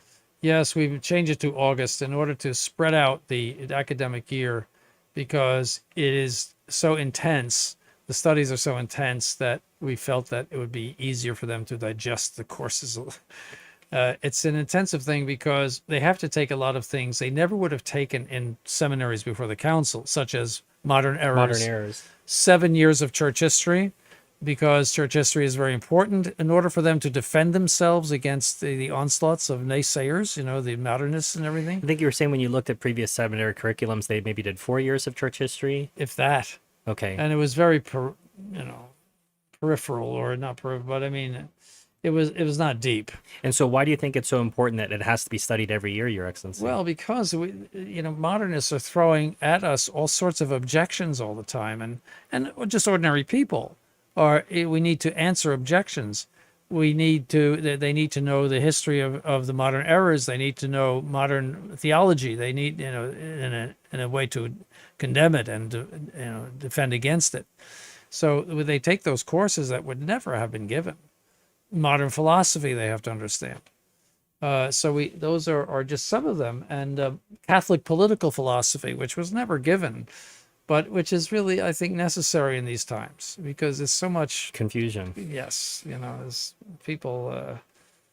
All of the American thinking comes from a Protestant by the name of John Locke, and it's all. He's the one that said all religions should be tolerated except atheism and Roman Catholicism.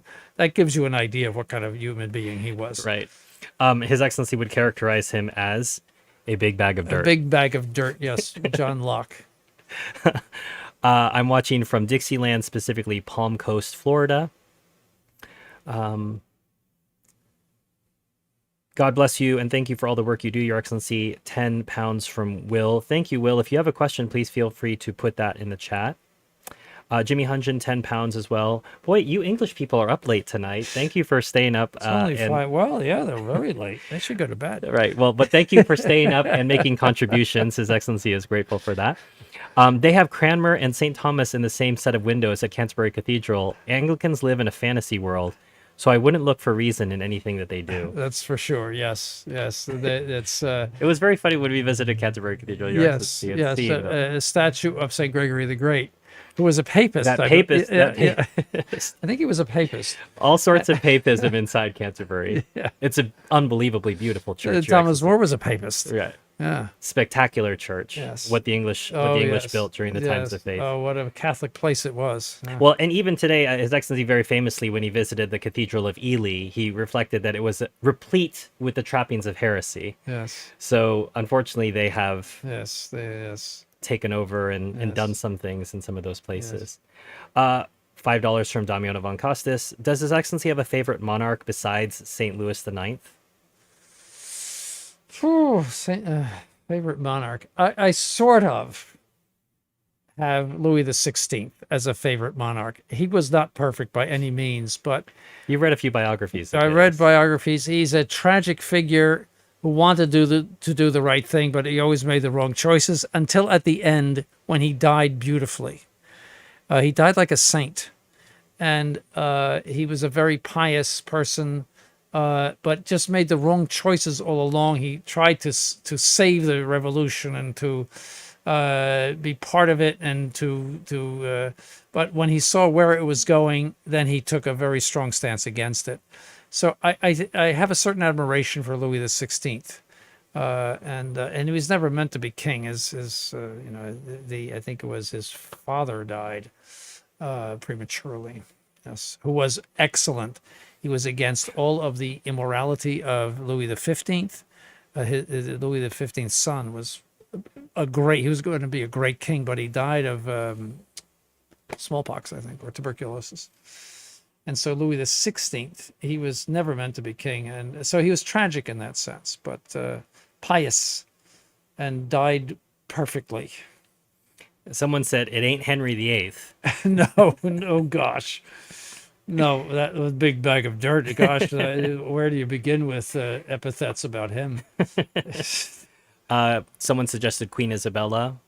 Oh, yes, Queen Isabella was a great queen. Yes, yes. And then all the other saints, St. Casimir, St. Henry, there's St. Ferdinand of Spain, St. Henry of Germany. What about Emperor Charles the last Habsburg? Do you know much about him, Your Excellency? Was it Charles? I think so. Was The that last his name? No, the son, the Archduke. is that- that Charles. I thought it was somebody else. Well, anyway, the last Habsburg also was noted for sanctity, and he was buried, I think, in some island in the Azores or someplace like that, and because the monarchy was trashed, and no, he was quite venerable too. He was a very pious man. No, there were some very good monarchs. There were. But the prominent ones, say monarch, I have a certain, how would you say, sympathy for Louis XVI. well, it doesn't hurt that His Excellency has a certain sympathy for France in general. Someone true, had it's pointed out he was the president of his French club in high school. I was always a Francophile. I read a book about Louis XIV, and I thought this is interesting. And I just never knew much about France. It's just France. So I got interested in French history, and I saw it was a very exceptional nation historically, and so I just got very interested in the it. love affair with France has been a lifelong one, I suppose. That's true, yes. And then I learned French in high school, and I thought I spoke it until I went over to Icona, and I didn't understand a word. I could say some things, but I didn't understand a word.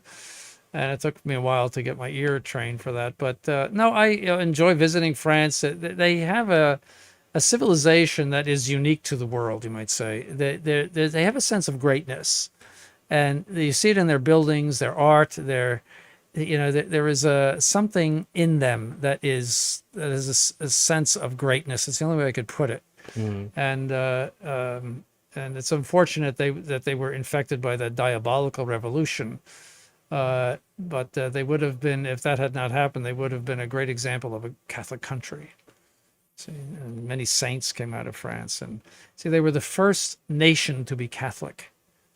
The eldest daughter of the church. Yes, in other words, others were becoming Catholic, but they were tribes, and they were not organized nations. That was an organized nation at that point, the first nation to be Catholic. So it was always the Catholic nation. You see, so, and it's too bad that they did not exploit more their empire over here. Which was, it's very hard to get French people to leave France. No, it's impossible. And you go move to the wilderness up in Canada. But they had an empire that was 5 times at least the size of France in this country, and all the way from Quebec all the way down to Texas, an enormous.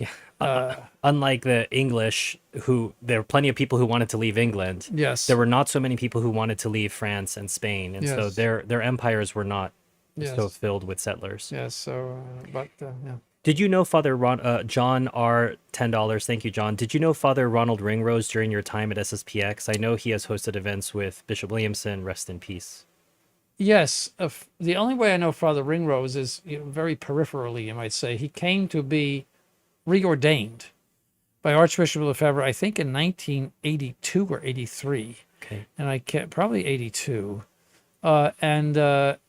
And then I saw him again many years later when I visited Vienna, and had supper with him and talked to him, and we had a very nice conversation. But that's about it. I mean, I don't have much contact with him, So, but he impressed me as a very good priest, and and from what I can see his writings in his bulletin, he seems to be an adherent of the thesis. He seems to be. Okay. And what he said, I would totally agree with in his bulletin. So he seems to be an adherent of the thesis, but I do also think that he tends to be, you might say, more ecumenical, quote unquote, with regard to... as Christine had said, Sede ecumenical. Yes, Sede, yeah. Well, not even Sede. I mean, he had Bishop Williamson in there, and... Trad-umenical. Yes, maybe. it's... I think he's more open, than you might say, than others. ABF $7 Canadian. ABF, your question's a bit silly. If you have a serious question, please put it in the chat. I don't know if it's because it's getting later in the chat and people are asking it's more frivolous questions. $100 from Jerry Travers. Thank you, Jerry. What is His Excellency's favorite liquor or liqueur? Oh gosh. He paid $100 to find out, Your Excellency. $100. There's a huge burden on you now. Oh gosh. His Excellency does enjoy chartreuse. Chartreuse, yes, which is impossible to get in this country. Almost anything. I mean, the favorite one, I like limoncello. I like cognac. Armagnac, but you can't get that in this country either. Do you see a tendency, watchers and listeners, for France once again? Well, it's true that France produces luxury items. That's one of its, it doesn't export batteries or it has always been the producer of luxury items like silks, Lyon, and it's true. It's true. It's so I can say His Excellency doesn't like Jägermeister. That's one that you don't. I had it once and I thought it was horrible. So Yeah. do not purchase. It will not be consumed. Port wine, 20 port wine I like too. And I think you also like that. I'm forgetting the name now. The Hungarian sweet dessert wine. Oh yes, it has a certain number of raisins to indicate how sweet it is. Yes, I can't remember. Tokai. Yes, it's unfortunately expensive, but it is very good. Yes. I know many Hungarians in the stream will be very proud to hear that. I really like that, and they gave it to me when I was in Hungary. I thought this is great because it costs a fortune in the United States. Well, I remember we were at a particular shop, and His Excellency's New York background came to the fore because I was listening to the lady, talk about her grandmother made this particular vestment, or her auntie made this particular food, And I turned to His Excellency to the story. Says, "Wow, that's so great." He says, "Oh, don't believe any of that. that wasn't her grandma's or whatever." And I thought it's the typical New York skepticism of the story of the merchant, right? That I don't know. I can't remember that, but but I'm always reminded that His Excellency is. I think I bought some Tokai in You there. did, you did. But he tends to be a more skeptical buyer than I am, potentially. I might be too credulous. Jimmy Hunjin, £10. Thank you, Jimmy. Queen Mary of England was a great monarch, despite what Protestants wrote of her. Yes, she was. Eamon Duffy's works on her have proven the Counter-Reformation in England to have been a resounding success. Yes, she was a great monarch of England. That's true. Yes. Even though Tsar Nicholas was Orthodox, he's one of my favorite monarchs. He persecuted the Catholic Church. Again, he's a tragic figure, though.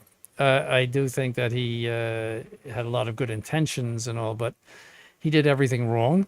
And his English family wouldn't take him in for safety. Yeah, well, yes, but no, he, trusting his wife was crazy, and and going to the front, which did no good at all, and he left the government to his wife, and it was everything he did was wrong.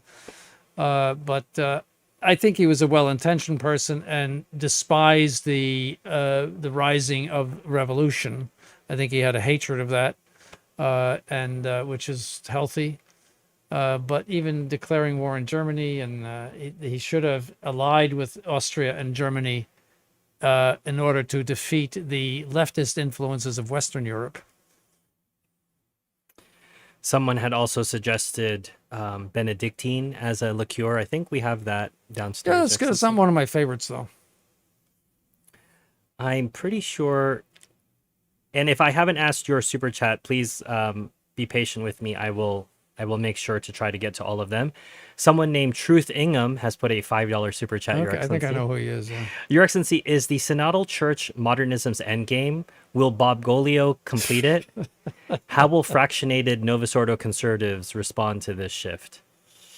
Well, yes, the Synodal Church is is modernism in action. That they're going to listen to the lived experience of the faithful, and then change the dogmas and the morals according to the lived experience of the faithful. That's modernism put into practice. Okay. So what's the next question? So Bob Golio. Sorry, I've got to scroll up. The chat doesn't always refresh on time. Okay. Sorry about that, Your Excellency. I just can't remember the second question. For some reason, it's not letting me scroll back up now. Truth, if you want to put that in the chat again, how will the people get along or something like that, or what would the reaction be of? Again, I'm sorry, Eric, I can't. Yeah, it won't. Just have him say it again. Truth, if you could just ask again. I'm sorry, I saw it just now. I scrolled up to it, and then now it's not letting me scroll up. You all are being very active, and thank you for that. Jerry notes the Jubilee is coming up. Congratulations. God willing, Your Excellency. It's just a few weeks away. I still have to make it. I could, I'm at 49.9, I think, now. So for those who don't know, His Excellency is going to celebrate his Golden Jubilee next month. It's May as we're recording this. And so, God willing, we'll have a chance to celebrate with him. He'll be celebrating both in Michigan and in Florida. In Michigan on the 22nd, and in Florida on the 29th. And there is an ordination on the 24th. Yes. I'm a Novus Ordo seminarian. I had the pleasure of sitting next to Father Cicada on a plane flight a couple of times. Boy, dismiss, and you're still alive. I always remember Father Cicada, if he'd have dinner with Novus Ordos, either seminarians, clergy, there'd be a pleasant meal. And then he said at some point the chair would creak or something like that. He'd sit back in the chair and tell him what he really thinks. So if you're still a Novus Ordo seminarian after speaking with Father Cicada, maybe you didn't get the full Father Cicada experience. Inquisition Railroad, $5. Thank you, Inquisition. I don't choose these names, Your Excellency. At what point do two people seeking marriage receive the sacrament? Is a private ceremony in the woods or with an officiating notary valid? Again, 1099. The Canon 1099 is that if you cannot approach your legitimate pastor, then you can contract the marriage in front of two witnesses, but it should be recorded obviously civilly as well. So the best would be to go to some magistrate and to do that. And then with the intention of having it blessed when your legitimate pastor reappears. But if you cannot get to your legitimate pastor for a month, then you can do that. But that refers to somebody who's your canonical pastor. A local Catholic priest, meaning a traditional priest, is not your legitimate pastor because we have no jurisdiction. So you're doing essentially that anyway when you get married in front of a traditional priest. Okay. For those of you who've had a super chat that I have not read, the furthest that YouTube is letting me scroll back to is Andrew McFarland's $50 super chat asking about the Dewey Reams. So if you have a super chat prior to that, please just re-ask it in the chat and let me know it was a super chat that wasn't asked. For whatever reasons, it's not letting me return further back.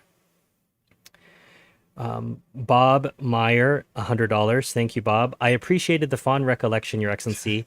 A long overdue email will follow this text, respectfully, along with a record of the various games that were scores of the Mets versus the Yankees. Yes, I'm waiting to hear that. In 1962, yes. In September. Yes.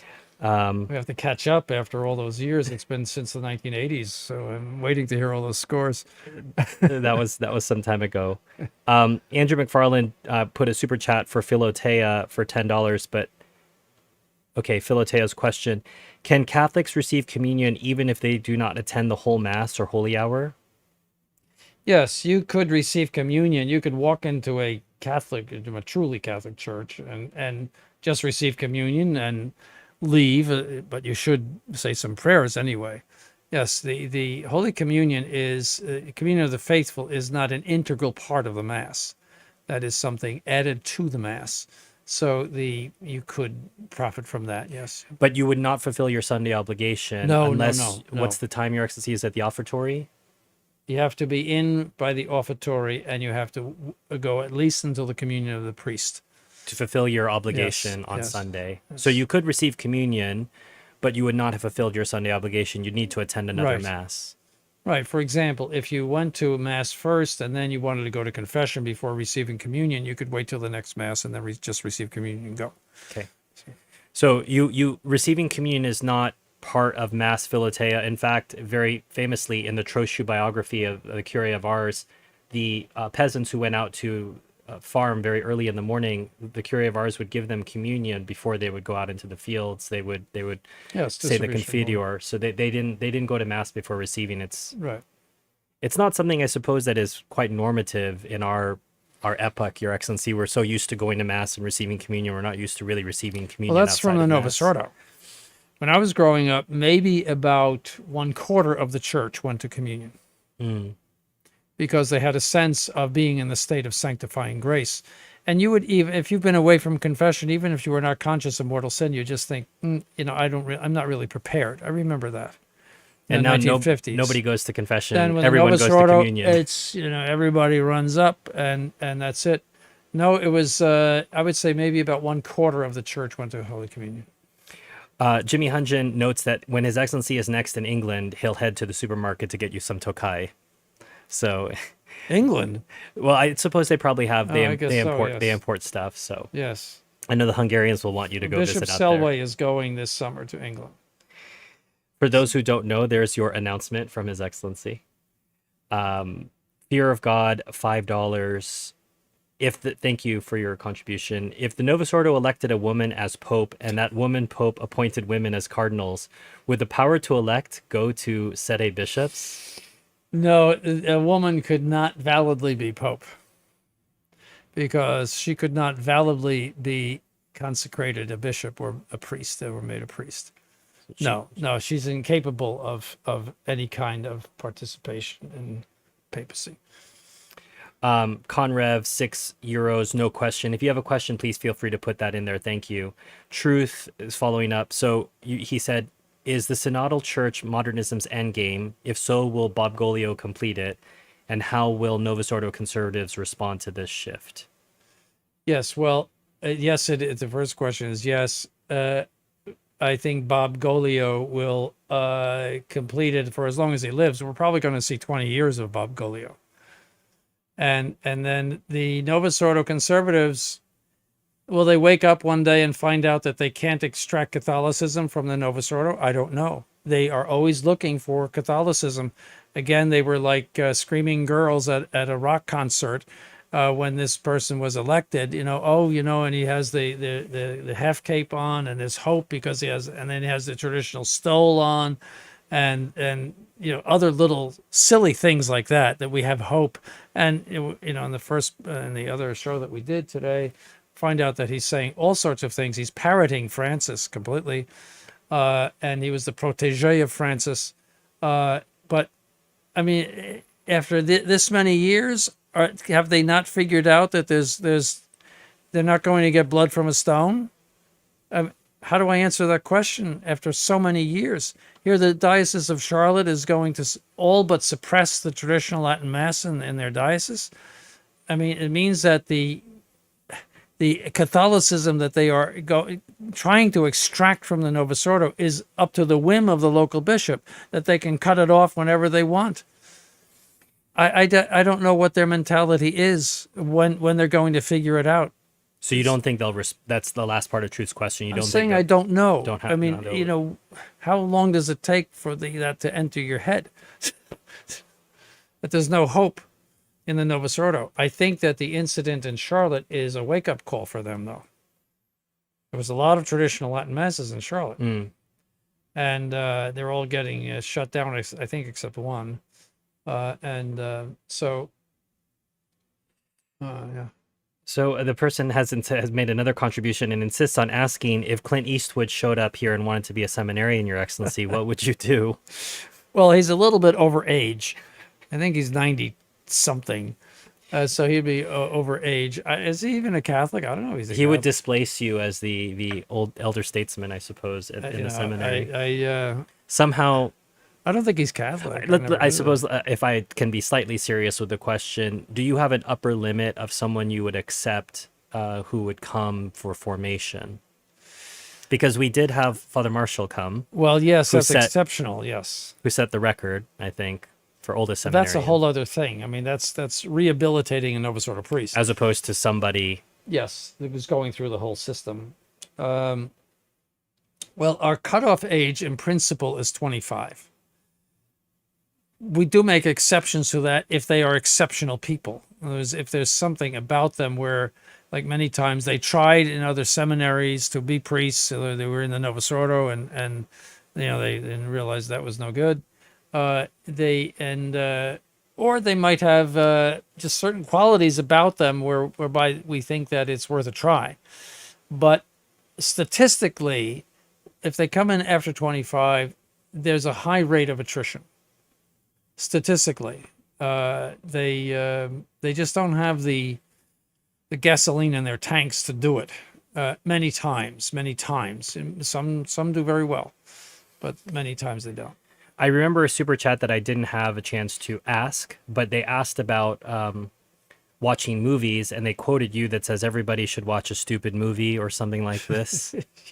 Well, you have to have some recreation, and sometimes a stupid movie is as long as it's clean. So, like a Marx Brothers. I don't know about them, but no, some stupid movie, a Western or something like that. But you have to be careful with Westerns because of the bar scenes. But some clean movie is. You have to give your mind a rest from all of the horrors that are going on around you. And if you don't do that, you go crazy. And it's not a good idea to go crazy. So Crusader Filmworks, thank you. That was the question. I did remember correctly that was a super chat. There are so many super chats coming in. Thank you all for your generosity. I have not been able to keep up with them, and YouTube is not allowing me to go back up to a certain point. Are Novus Ordo marriages invalid, Your Excellency? No, they're valid because they are seen as Catholic marriages. Those people go to what is purported to be the local Catholic Church, and the priest is supposed to be a Catholic priest. So there's no impediment to the validity because they intend a Catholic marriage. If you are just now coming into the chat, please hit the like button if you haven't done so already. And if you haven't told us where you are watching from, please feel free to put that in the chat. Truth Ingham, $2. Thank you, Truth. Do you know Archbishop Vigano's sentiments? Oh, that's a broad question. Yes, to a certain extent. I mean, he has some very good ideas about Vatican II. He realizes that the problem goes back to Vatican II, which I think is unique to what you might call conservatives, he realizes, that the church is very much on the wrong path in that sense. But I would say that I don't think he sees the whole picture, at least from my point of view. He doesn't.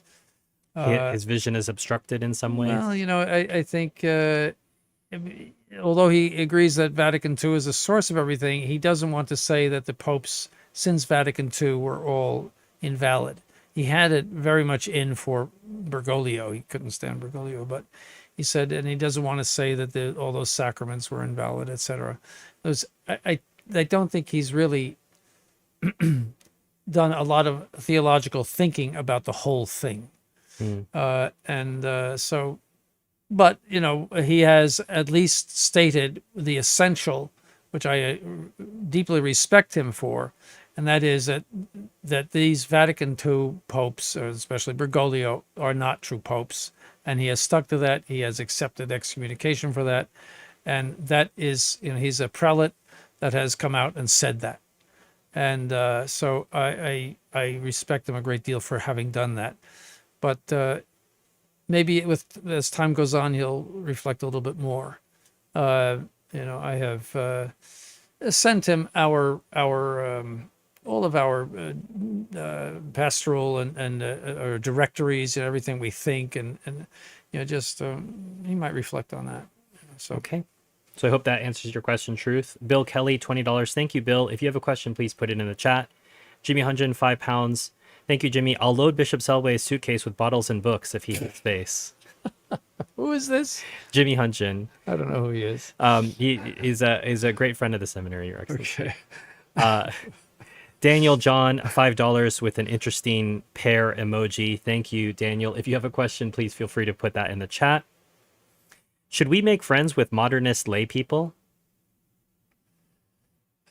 Well, religion is the deepest aspect of your life, and it dictates all of the important things that you want to have in common with those whom you know. And commonness, St. Thomas says, similitude is the basis of all love. So commonness is the basis of all friendship. And so if you don't have in common your religion, and modernism is not Catholicism, it would be very hard to have superficial commonness, like you both love the same baseball team or the same music or same ice cream or something like that. In other words, very worldly and, how would you say, unimportant things that you might have in common. It's hard to base a real friendship on that. So I would say, no, you should avoid that. Not to be nasty to them or anything like that, but I wouldn't cultivate a deep friendship with them. No.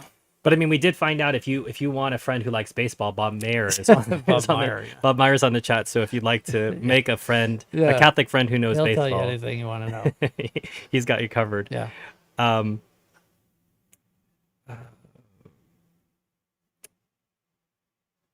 Teodoro Borgio, $5. Thank you, Teodoro. Some today say modernists do not exist according to Pascendi criteria. Is that true? No, they are very much alive and living in Rome. No, it's the same heresy. It might have a slightly different flavor or a different way of expressing itself, but the key is that lived experience, dogma changing by lived experience. That's in Pascendi, and it's as clear as could be. And no, Pascendi is the document to read and the document to understand if you want to understand what's going on in the church today. This is the triumph of the modernists who submerged after the condemnation of Pius X, submerged, and then gradually came up again as time went on, and the three pontificates before John the 23rd were negligent in repressing them. And they rose to high positions, and as soon as the curtain opened, they were waiting in the wings with John the 23rd, and then they came out on the stage and they changed everything.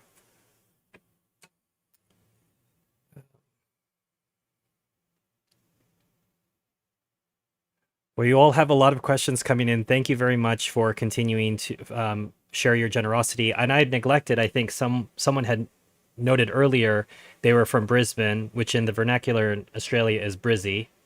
And they are watching. It's Saturday morning over there. So thank you for joining from Australia. Eastern Long Island, North Fork, Your Excellency. I'm from Long Island. Calgary, Alberta. Right. Does Bishop's 10 pounds from Jimmy Hunjin, does Bishop Sanborn recall what the tipping point was for him leaving the modernist Novus Ordo seminary?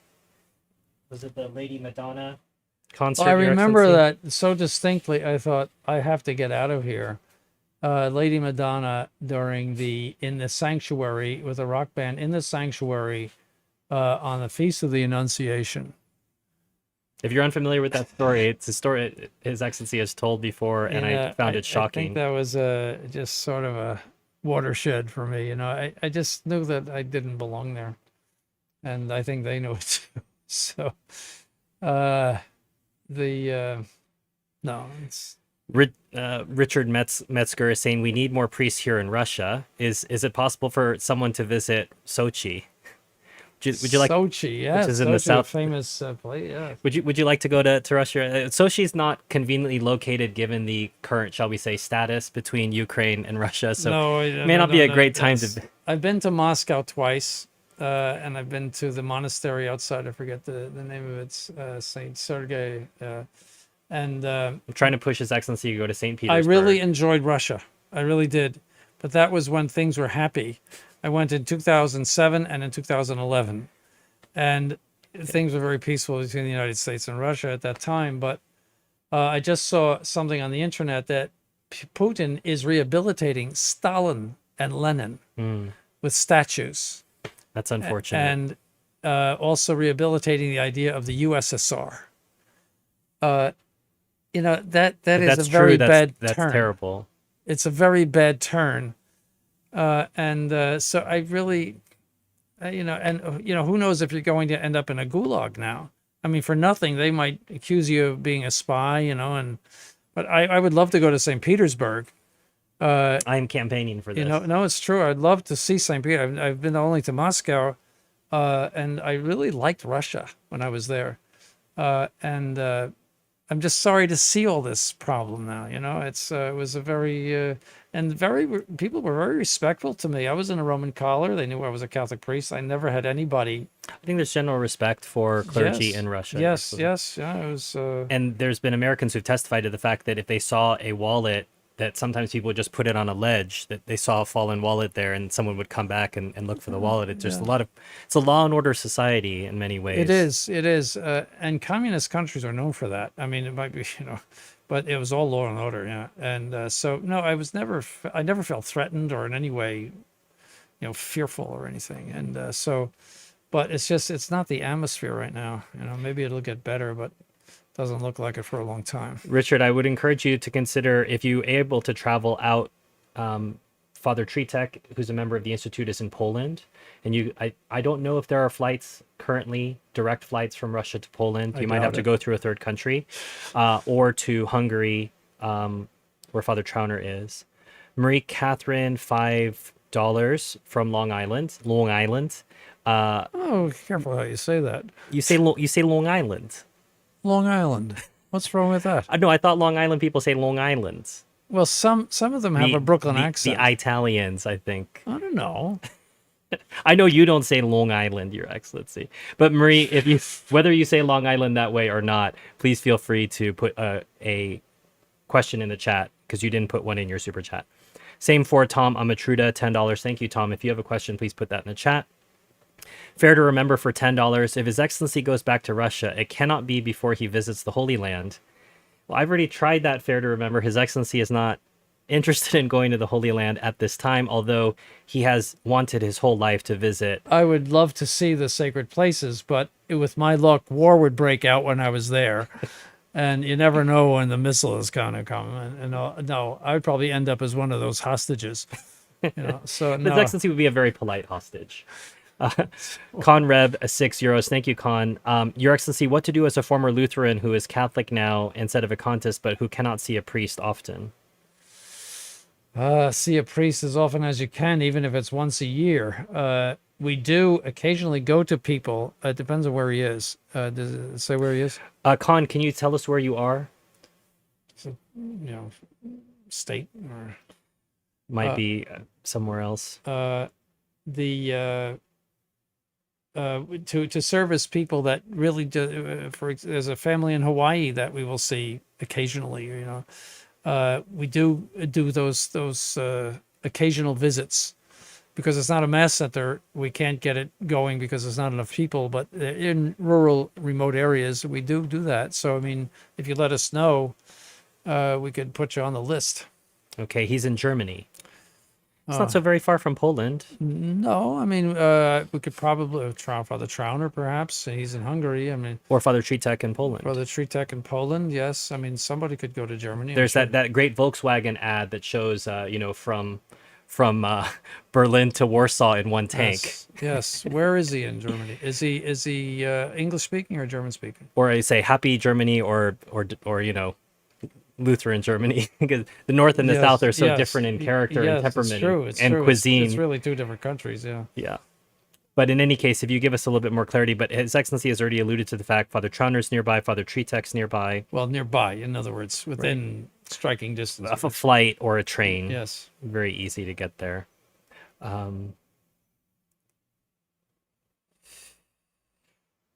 Romulus, $5. Thank you, Romulus. Do you have input on the SSPVs questioning the validity of Bishop Williamson's ordination and the allegation that Lefebvre used one hand in his ordination?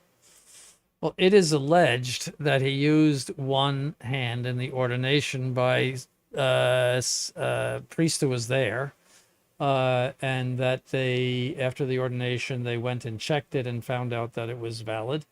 But the SSPV insists that it's doubtful based on the testimony of first two authors, minor authors, I mean, no big theologians, one of whom recanted. In other words, said, no, I was wrong about that it's not doubtful. So there's one person, one author that says one hand would be doubtful.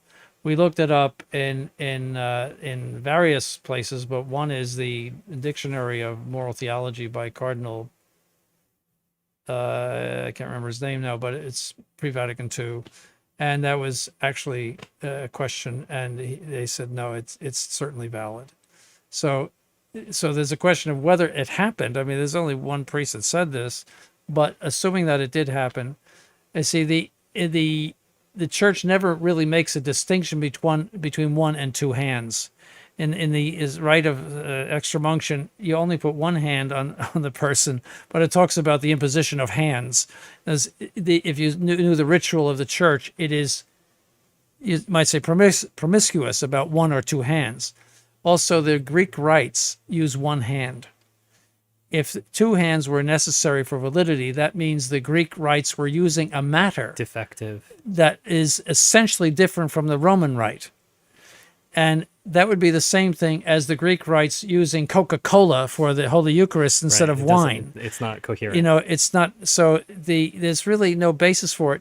In order to have what is known as a probable opinion, you need either the opinion of one major theologian like St. Alphonsus, St. Thomas Aquinas, the big doctors, or 6 minor ones for a probable opinion in sacred theology.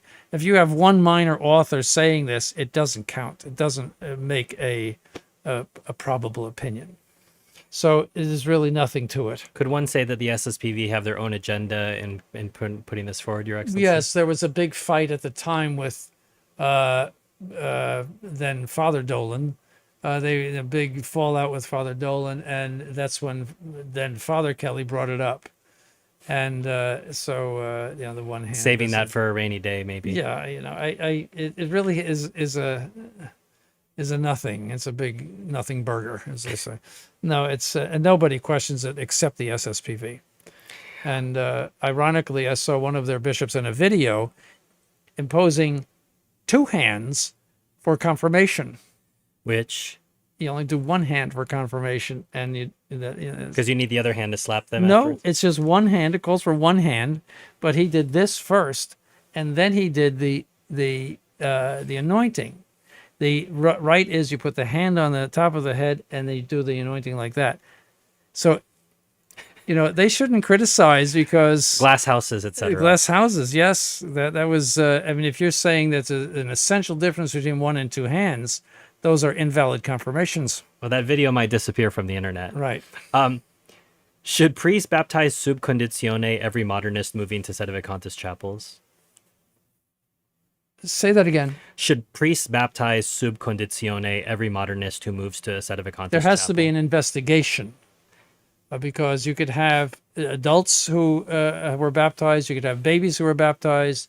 You need witnesses that it was done correctly because there is so much carelessness with regard to the sacraments in the Novus Ordo.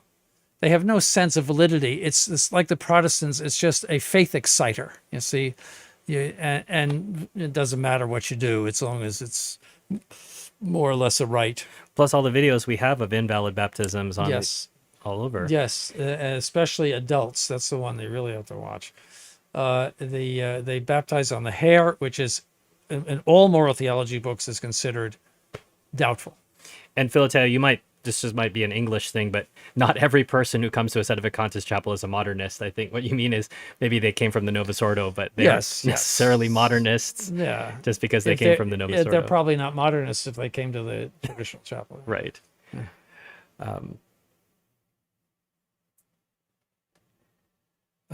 Joe Palu, $10. Thank you, Joe. Can you explain the difference between extreme unction and the term anointing of the sick with the Novus Ordo? Well, they changed the extreme unction means something that is given to someone who is in proximate danger of death. Anointing of the sick has become a sort of a healing service, like the Protestants have, And so the people that have the flu or they got a limp or something, they come to these healing services and they have anointing of the sick in a church. You see, the whole idea of it has changed. So that's why they call it, they no longer call it extreme unction, or the extreme means the final unction. So it's a preparation for death. It is not to make you feel better or, to make your stomach problems go away. But in the natural order, the sacrament can heal you. It could potentially. Yes, I've seen it happen. Make you better. People rebound. Richard says if you ever do visit Sochi, he's happy to have you as his guest. So. That's a famous resort, I think. It Sochi. is. It's in the south. It hosted the Is he Olympics. Russian? Is he talking? Richard Metzger doesn't sound very Russian, but he clearly lives there. Yeah. Richard, if you've maybe anglicized your name and it's, I'm surprised he hasn't been arrested yet. Cecilia, you're reminding me that you'd asked a previous question that you were in Tucson and there was no mass yesterday. But this implies that you are attending Mass of the Novus Ordo because most of the dioceses outside of the Northeast United States, and I think Nebraska, have canceled Ascension Thursday, and they only have Ascension Sunday. So I suppose the first problem is you're attending the Novus Ordo because you'd asked, should I confess that I didn't go to Ascension Thursday Mass? But if your diocese suppresses Ascension Thursday, you can't go to confession for it.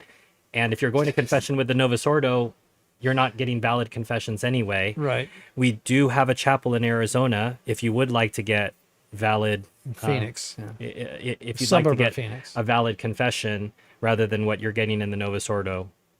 Mm-hmm. Jerry Travers, $20. Thank you, Jerry. If you have a question, please put that in the chat.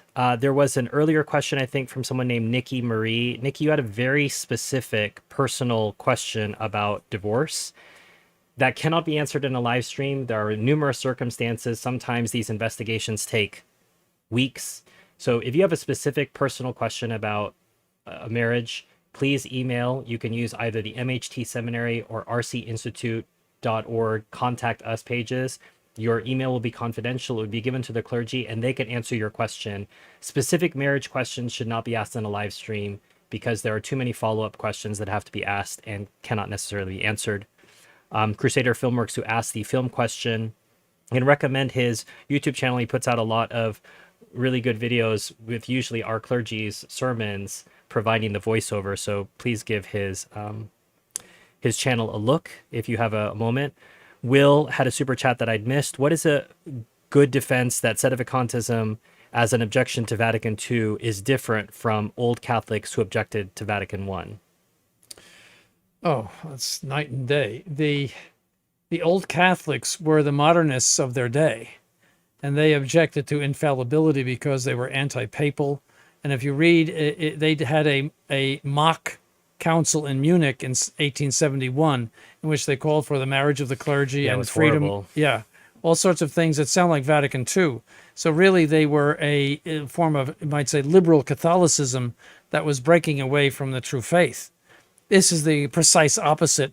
This is the true faith resisting the liberal Catholicism that really had roots in the old Catholics of the 19th century. See, they pretended that infallibility was an invention of Pius IX, and it's a lot of garbage. How do I present the truth about the Novus Ordo to friends who believe they are actually practicing Catholics? That's a big question. I think that you have to ask them, do they think that pre-Vatican II, is the religion post-Vatican II continuity with pre-Vatican II, or is it rupture? That is the central question. If they say, well, it's rupture, but we like it, then they're hopeless. If they say, no, I think it's different, then there's some hope there. But many of them like it. You said that before, Your Excellency. Some of the older generation, they like the Mass in English. They like Eucharistic ministers. They like singing these horrible songs. No fasting in Lent and confessions optional. Confession is, you can go to group confession if you need to. Yes, it's. So, but that's the central question. Ask about Vatican II. Right. Yeah. Father LeMay asks, what is the best and proper way to encourage a Novus Ordo priest to get himself conditionally ordained?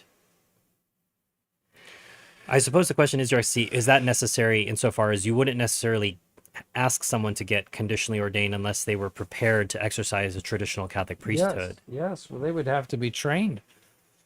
So we would not just reordain somebody because he asked for it. No, not right. That's an all. SSPX thing, Father. Yeah. So I suppose the question that His Excellency would propose ahead of time is, are they willing to go through formation to become a priest? Yes. Would you also ask Father, he has not responded with regard to whether he's coming on June 24th or Father, not. so this might just be a life administration issue for you, but His Excellency is waiting for your response to his personal invitation to his Jubilee, and you will get a proper paper invitation. He already should have gotten it. Proper paper ticket, which Yes. is necessary to enter the church Yes. and come to the reception. So can you please get that? His Excellency is asking. Let us know. Otherwise, you'll get cut off. It's fierce. It's fearful. Well, we have to give a number. Sure. So as soon as you can, Father, please send your RSVP. People from the UK, Andrew saying, actually, I'm watching from Antarctica. Probably not.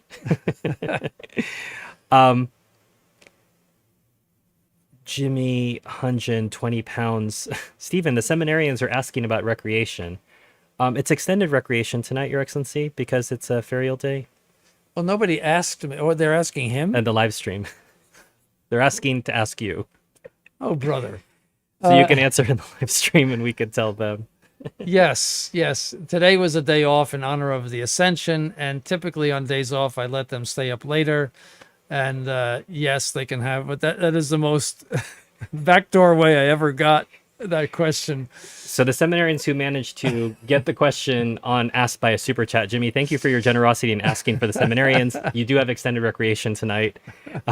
And part of the reason that they weren't able to ask directly, Your Excellency, is we are running very long on the live stream. Yes. So they might have asked you in person, They but were probably waiting outside my waiting room. outside. Yeah. So those waiting outside, you can disperse now and go Yes, back to their the recreations, tabletop yes. game. Yes, whatever they're doing. Yeah.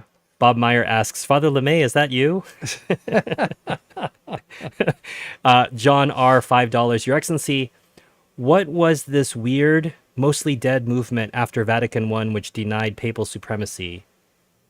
Well, that was the old Catholics. They still exist someplace, in very small. But they dissipated very quickly. Yes, they did. They got a somewhat of a they were somewhat successful in Switzerland, and somewhat successful in Germany because Bismarck wanted to replace Catholicism with them as the German form of Catholicism. Bismarck he hated Catholicism, hated it.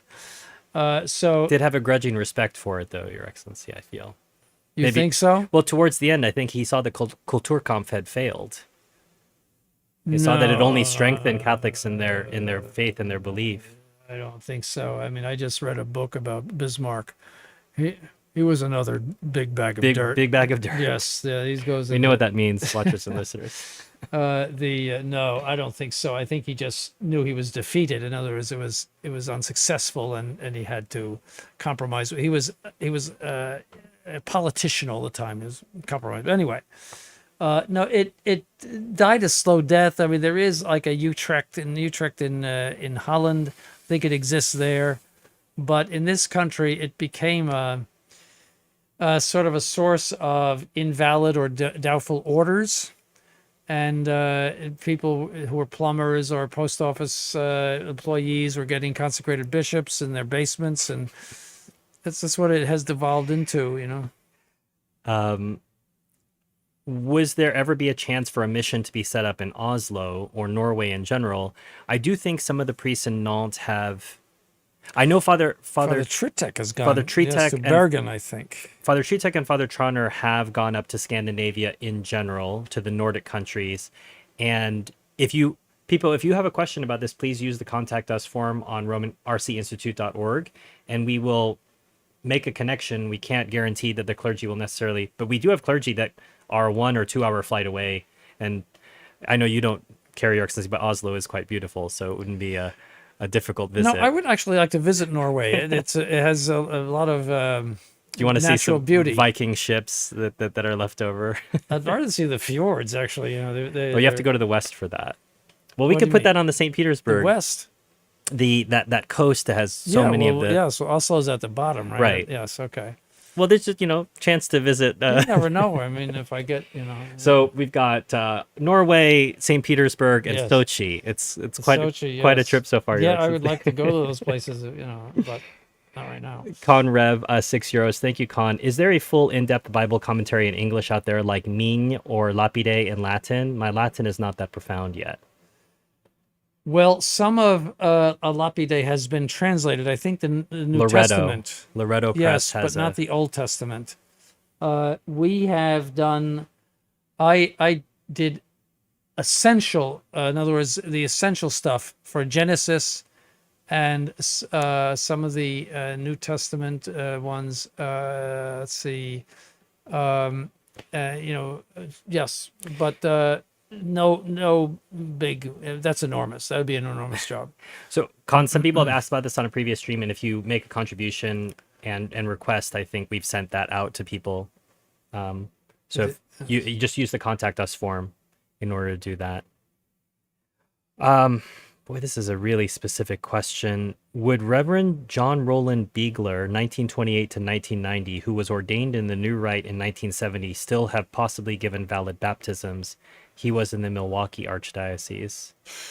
You don't have to be a priest in order to give a valid baptism, Andrew. You just need to use the proper form. Doesn't matter. And we've had, unfortunately, you mentioned Detroit, Arizona, in which people have given invalid. So That's the ones we know about. you'd have to investigate. It's not something that we could. Fair to remember, $5. Is His Excellency familiar with Michael Davies? Yes. And what do you think of Michael Davies? Well, he said a lot of good things. I mean, did a lot of good research on the new Mass and the council and all, but he was one of those people trying to extract Catholicism from the Novus Ordo and trying to see Catholicism in it. And that's futile. So, in that sense, he did a study on the new rite of ordination, too. I mean, he was a mixed bag, you might say. There's you have to read him critically, and then with that idea that he has this idea that somehow there is something to be salvaged in the Novus Ordo, and I would say there's nothing to be salvaged. And he was writing at a much earlier time too. Marie Catherine's asking about a baptism in 1961. Do you think that could be safely considered valid? Yes, that's safely considered. Yeah. Hadn't gotten too crazy at that point, Your Excellency. No. I was around in 1961. Unicum Omnibus for 50 Australian dollars. Thank you, Unicum. Do you have any knowledge about how Karl Rahner came to be the editor of Denzinger, even in 1954? It seems crazy to me. Should we be concerned about specifically these pre-Vatican II versions? I'm having trouble finding the last edition before Rahner. Well, again, I sadly say that it is due to the lack of oversight by Pius XII, that these people were rising from the bottom of the muck up to the top, and nothing was happening. So Rahner should have been excommunicated. He was a pantheist. Ratzinger should have been excommunicated. All of these people were coming up, and that he could actually work on the Denzinger. It says a lot about what was going on, and what was not going on. I mean, the Roman universities went modernist in the 50s. And I know that from a priest that from years ago was there, and it was all corrupt. So there was, I sadly say that because people look to Pius XII as sort of the bulwark of orthodoxy, and he was in himself. But I think he was, I'm going to say, grossly negligent in his government of the church and in the repression of modernism. There were so many things that were preparatory to Vatican II that happened in his reign that, whenever there's a problem, you look to the top. And so that's the only reason I could give. Actually, forget about the Denzinger Schönmetzer. Just do Denzinger. The traditional Denzinger is all you need. That's before Rahner ever got close to it. Rahner actually pulled out things that were, let's say, embarrassing to modernists. He was saying he was having difficulty finding a pre-Rahner version. Oh, probably Abe books. Abe? They were all over the place. Okay. But it's not Denzinger Schönmetzer. It's just Denzinger. Okay. Schönmetzer was the one that Rahner was involved in. Yeah. So. Okay. No, and Rahner put in some stuff that is really not very relevant, but they took out a lot of things by Pius IX and things that were condemning of Vatican II and what was coming. So. Tom Amatruda's super chat. Thank you for your patience, Tom. I know you'd given a super chat, but you didn't have a follow-up question. What do you think the SSPX will do about consecrating new bishops? You've talked about this in previous streams, Your Excellency. Yes, I think that they have painted themselves into a corner over the past, let's say, since the 1990s, early 1990s, by expressing this desire to be reabsorbed by the Novus Ordo and saying that we are with the Pope and not like the evil Sede-vacantists who are against the Pope. They have promulgated that all over the place. They have given the people the idea that somehow by going to their churches, they're with the Pope, which is not true because the Pope is not with them. And so they have, this was their propaganda, you might say, for 30 years? Now they have painted themselves into a corner because they have a Bergoglio II on the quote unquote throne, and they have to approach him for permission. In my opinion, he will not give them permission to consecrate bishops except with the same conditions that they gave in 1988, namely that you have to accept all sorts of, Vatican II and all of this, and that the Vatican will name the bishops to be consecrated, which is perfectly in accord with all Catholic principle that the Vatican would name bishops. See, they want to consecrate their own people. So I think that they will say, no, we can't do that. And then they will consecrate bishops on their own. They will get excommunicated by Leo, and then the whole thing will be turned over. I think they might be in store for a big implosion. Because no matter which way they go, if they get married to the Novus Ordo, I think a lot of people will leave them. If they get excommunicated, I think a lot of people will leave them. So you just have to give life extension drugs to Bishop Villa and Bishop de Galarreta to keep them Keep them going as long as possible. But they are. I think they were hoping for Bergoglio to die, and then somebody like who was some sort of miracle where they'd get a real pope. But that didn't happen. And what they've got now is just Bergoglio to the 10th power. Silky smooth Bergoglio. Silky smooth, yes. With new formulation. Yes. Margaret Adamson, I was baptized under Vatican I and confirmed via Vatican II. Do I need to obtain a confirmation of Vatican I? I think, Margaret, what you mean, you weren't baptized under Vatican I. That would make you quite elderly. Yes, I think. I think never give away your age. Margaret, I think what you meant was you were baptized pre-Vatican II potentially, but if you were confirmed post-Vatican II, again, this is something that the clergy would have to investigate. So if you could please, we'd have to know more details. We'd have to know how you were you confirmed in the old rite and the new rite. So please send your question via the Contact Us form on the rcinstitute.org website, and we'll be able to ask. It's clear, there's actually quite a few Novus Ordos watching tonight. So we have their giveaways by questions. This question is, what is the Sede-vacantist? Do they support the Charlotte Bishop's suppression of the Latin Mass? As a Sede-vacantist is somebody who says that the Vatican II, the claimants to the throne, in other words, those who are elected since John the 23rd, we would say, because of their intention to transform Catholicism into something else than the true faith, because to replace it with some sort of new religion. Because of that intention, they never receive the authority from God to rule the church. And therefore they are false popes in that sense, but they are truly elected and validly elected to become popes. That's our teaching on that. So what was the second question? Do you support the Charlotte Bishop's suppression of the Latin Mass? Well, I do, in this sense that he is saying to them, there is no compatibility between pre-Vatican II and post-Vatican II. And that's true. There is no compatibility. And they are again trying to draw from the stone of the Novus Ordo a blood of tradition. And that's living in a dream world. And I would tell those people, seek out priests like ourselves and go to their mass centers and practice the faith that way. You're not going to get Catholicism out of the Novus Ordo. Yeah, and I suppose the person who'd asked about that as well, you have to realize the traditional Latin Mass in Charlotte is not necessarily even a valid Latin Mass, may not even be a valid Mass. It's true. They're clergy invalidly ordained, so it's just a ceremony. The person from Germany said they're from Koblenz, Your Excellency, which is near Frankfurt, I think. So yes. They could go to Belgium to see. Yeah, das ist richtig. Yeah. Yes.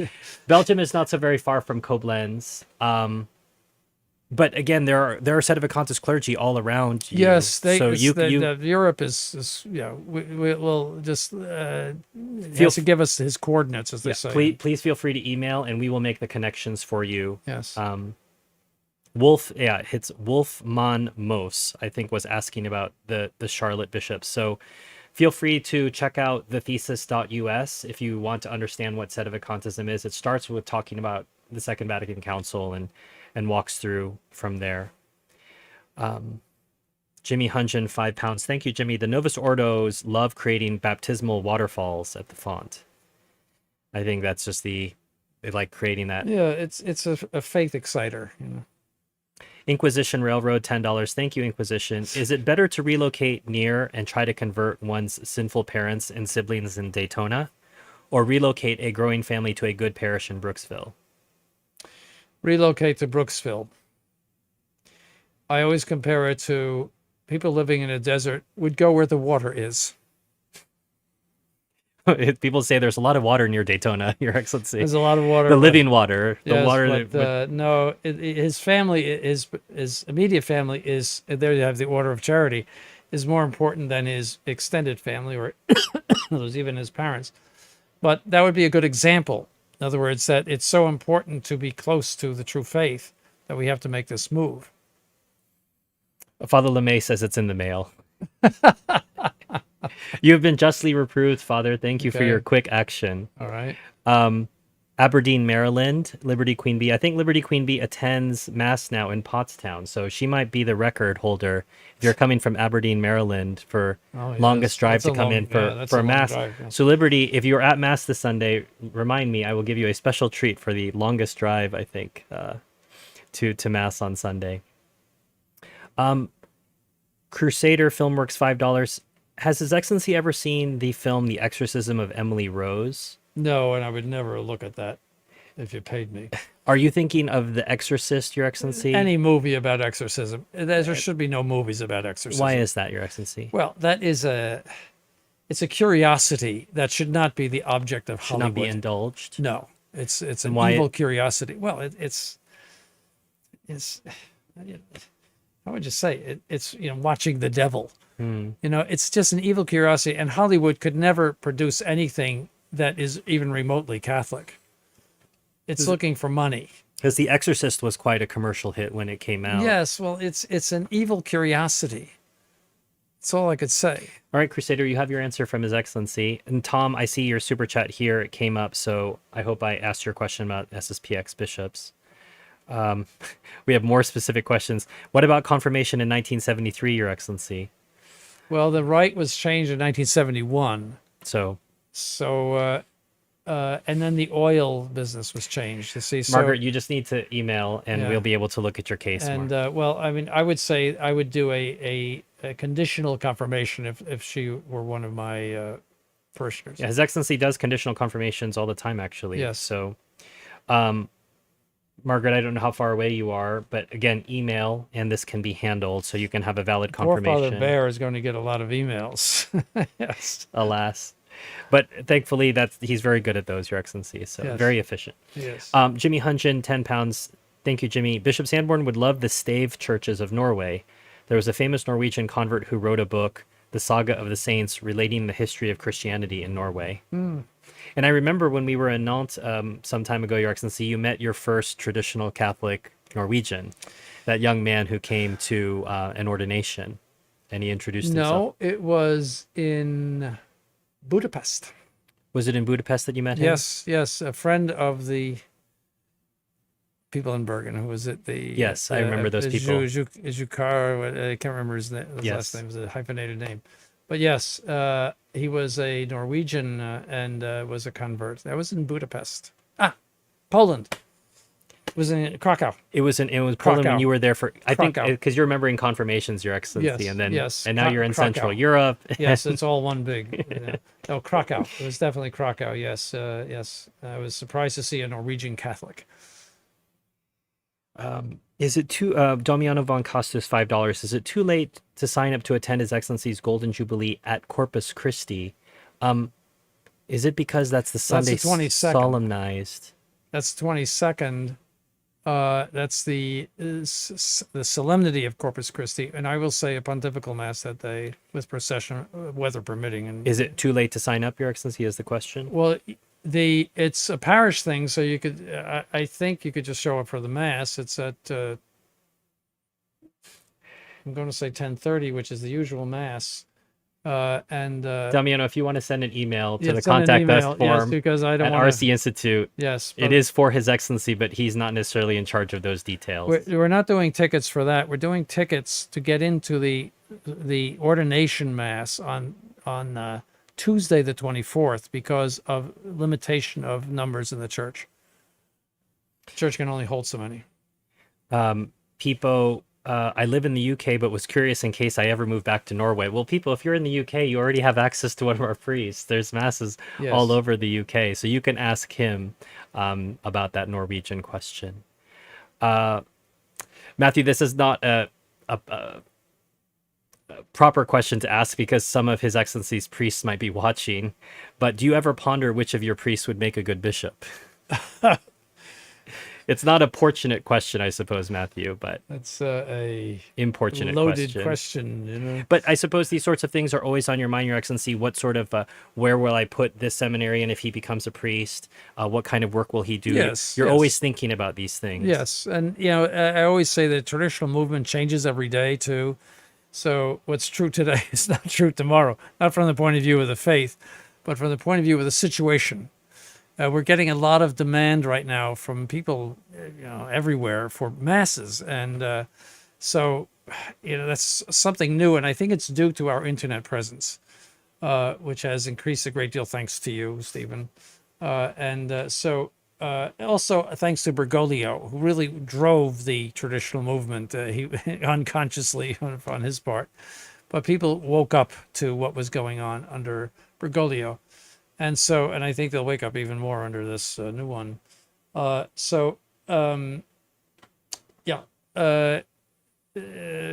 Yes, we do think about those things, but you can't think too far ahead because it changes all the time. And His Excellency is not going to name any names on the episode anyway. No. It's just not something that's discussed in public ever. No, It's even not even discussed in it's only discussed in private with, so to say, a certain among group of the people. bishops. Yeah. Right.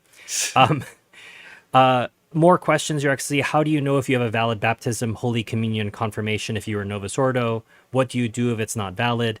Oasis, this is a default answer for everything today. Please send an email. We can help you with that and potentially help you get a valid baptism and confirmation if you don't have one already. But we can't she answer. She would have to go to the traditional mass, though. We're not going to right. baptize somebody. Sorry, I should have said that. Yeah, that I don't know where she's going. You need to be properly instructed, and we would need to know your situation. But that can only be done if you send us an email with your particulars. So we can't answer a private situation on a public chat because we have to have more questions. The Clint Eastwood questioner, Your Excellency, has come back with, what is His Excellency's favorite movie? I don't know that you have a favorite, but His Excellency does like Ben-Hur. I would say that's my favorite movie. Yes. Okay. I mean, it would be hard to, I don't think Hollywood ever put out anything better than that. And it also features one of the scenes that His Excellency uses when we think about Sede-vacantists. You get to, yes. And they find out lepers. Yes, he has a torch and he's looking at the two ladies and he says lepers in a British accent. And that's what you say when you see Sede-vacantists. That's when the SSPX sees Sede-vacantists, and then they shut the door and they run away. Yeah, it's like lepers. All of the Romans had British accents in that movie, and all of the Jewish people had American accents. What does His Excellency think about Pius XII's permission for Mass in Hebrew? I didn't even know that was a thing. I didn't know that, but again, there was a Chinese missal permitted for a while. Yes, there were some concessions done under Pius XII for Mass in vernacular here, there, and the other place. He permitted the German Mass where they sang the propers in Germany, instead of in Latin. No, there has to be a very detailed study of the pontificate of Pius XII because you're going to find an awful lot of the causes of Vatican II in his pontificate. Unfortunately, most of his biographers talk about the war and all, everything he did in the war and all of this, which really has nothing to do with the church. You see, but there were things that happened and people that rose to power under him that, let's say, is very alarming. And they were all big players in Vatican II. And a lot of his bishops were big prime movers in Vatican II, And so that book needs to be written.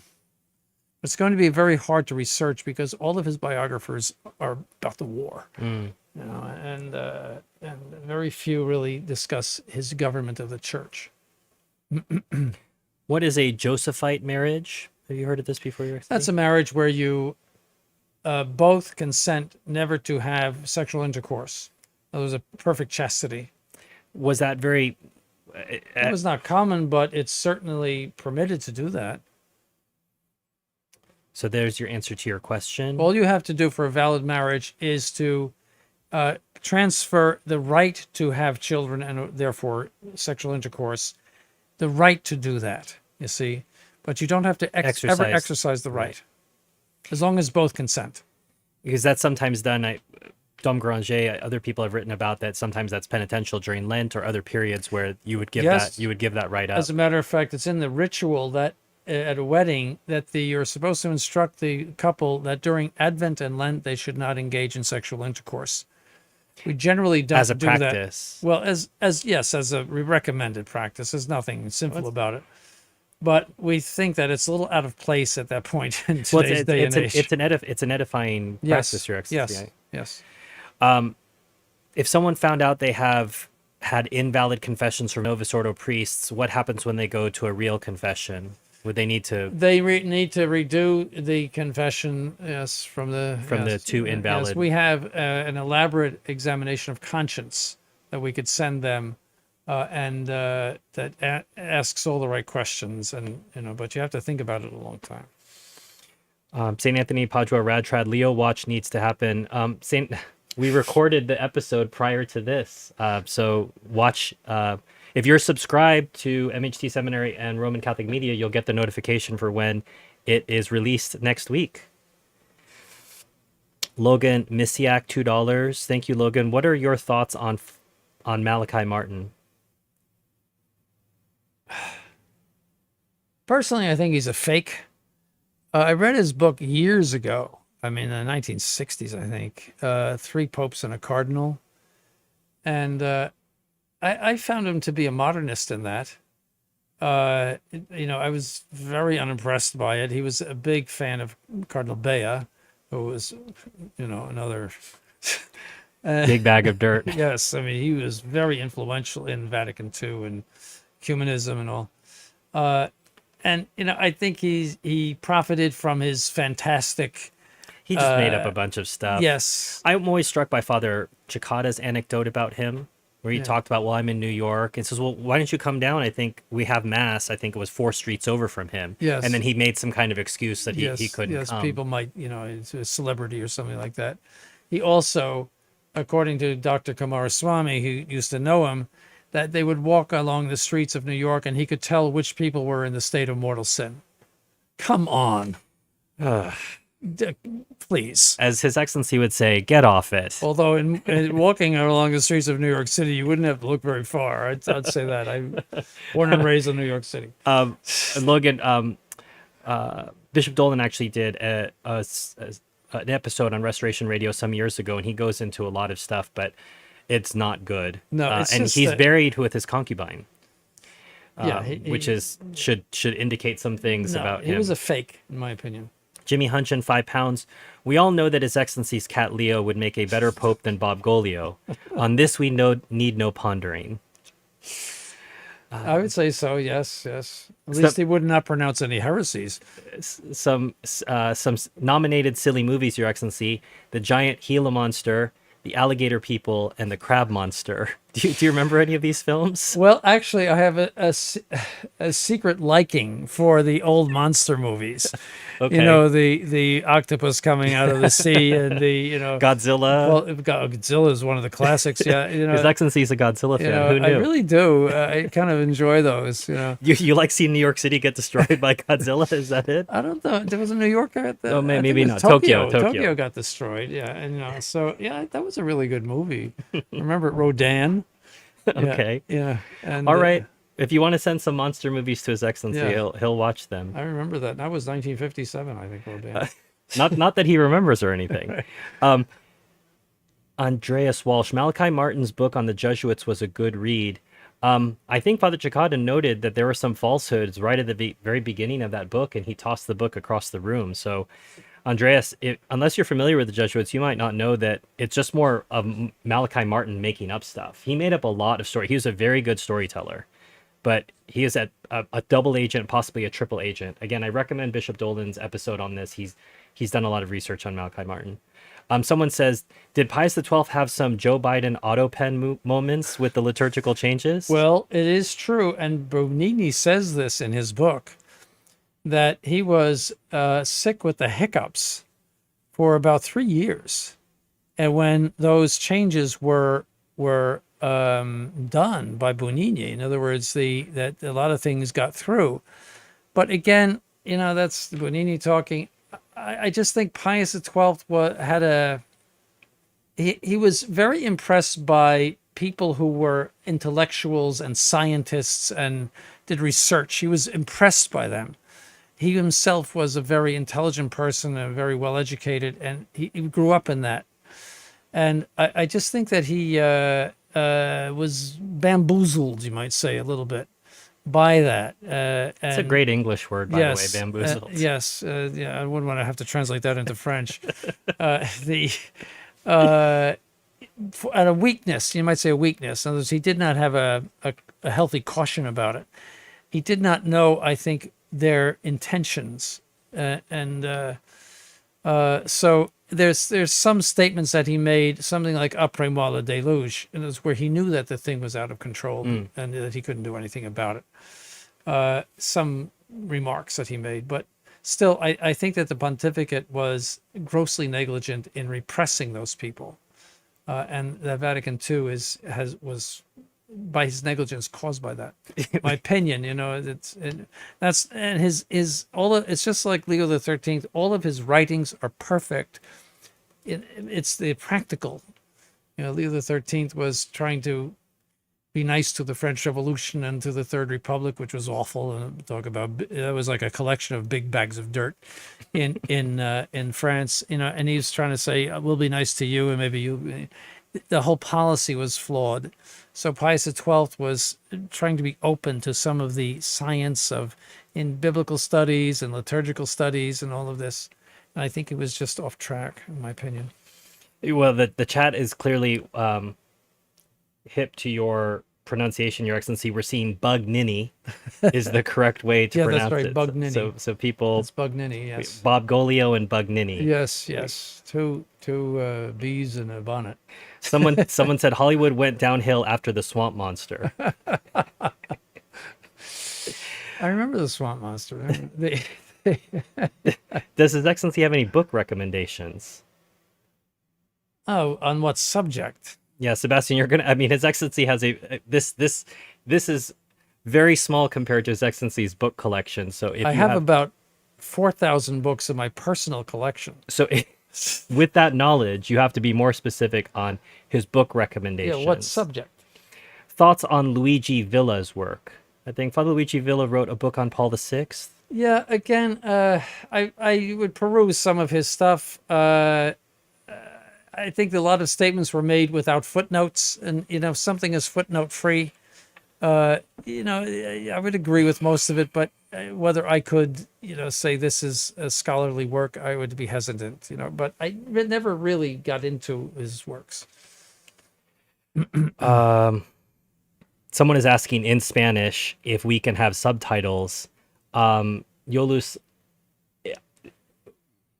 subtitling in YouTube is a difficult, time-intensive task if you're doing it manually. I do think that the YouTube's auto subtitling feature is not bad. If you want to try it, if you just hit that, it'll give you the closed captions in Spanish if you try. It will be not so bad, but we don't have the staff to subtitle in Spanish or in any other language these streams, unfortunately. Someone had asked earlier, Your Excellency, Jerry Travers had asked, how can I make up for the sins of my earlier life? I think he's in his 60s or 70s, and he's asking, how can I make up for those sins? Good works, works of piety, works of charity,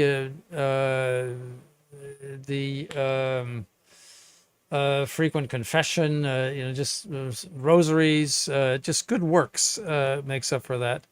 Offering up pains and problems, especially as he's getting older, and there's plenty to offer of that, and there's problems in your life, even your daily. I forget what saint it was. It said, "Never let a cross go by." And even if something is very small and it irritates you, always offer it up, even if a window won't open or something wrong, your car won't start, or so. Offer that up.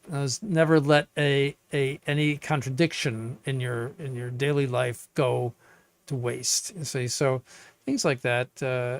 Just frequent communion, works of charity, giving to the poor or to the church. Either one of those. I'm reminded St. Thomas More, in addition to wearing a hair shirt, I think would occasionally put a pebble in his shoe as well. Oh, all the saints did that. Yes. Boy, that's how the saints I don't know how they did it. I don't know how they did it. When you feel like a pagan when you read the life of a saint. His Excellency would always refer to his hair falling out. You know, you read something the saints do, and I think as I get older, I feel the same way, Your Excellency. They do things, and you're just you. How could they do it? Well, and it's wonderful because it inspires us to, at least Do something. for example, this week at the seminary, the hot water went out. And there's a good opportunity to remember that. This is Well, that's on your side of the building. All I got this morning was hot water. In other words, I had to take only hot water shower, and it was pretty hot. So you got the cold, and I got the hot, and it was fixed today.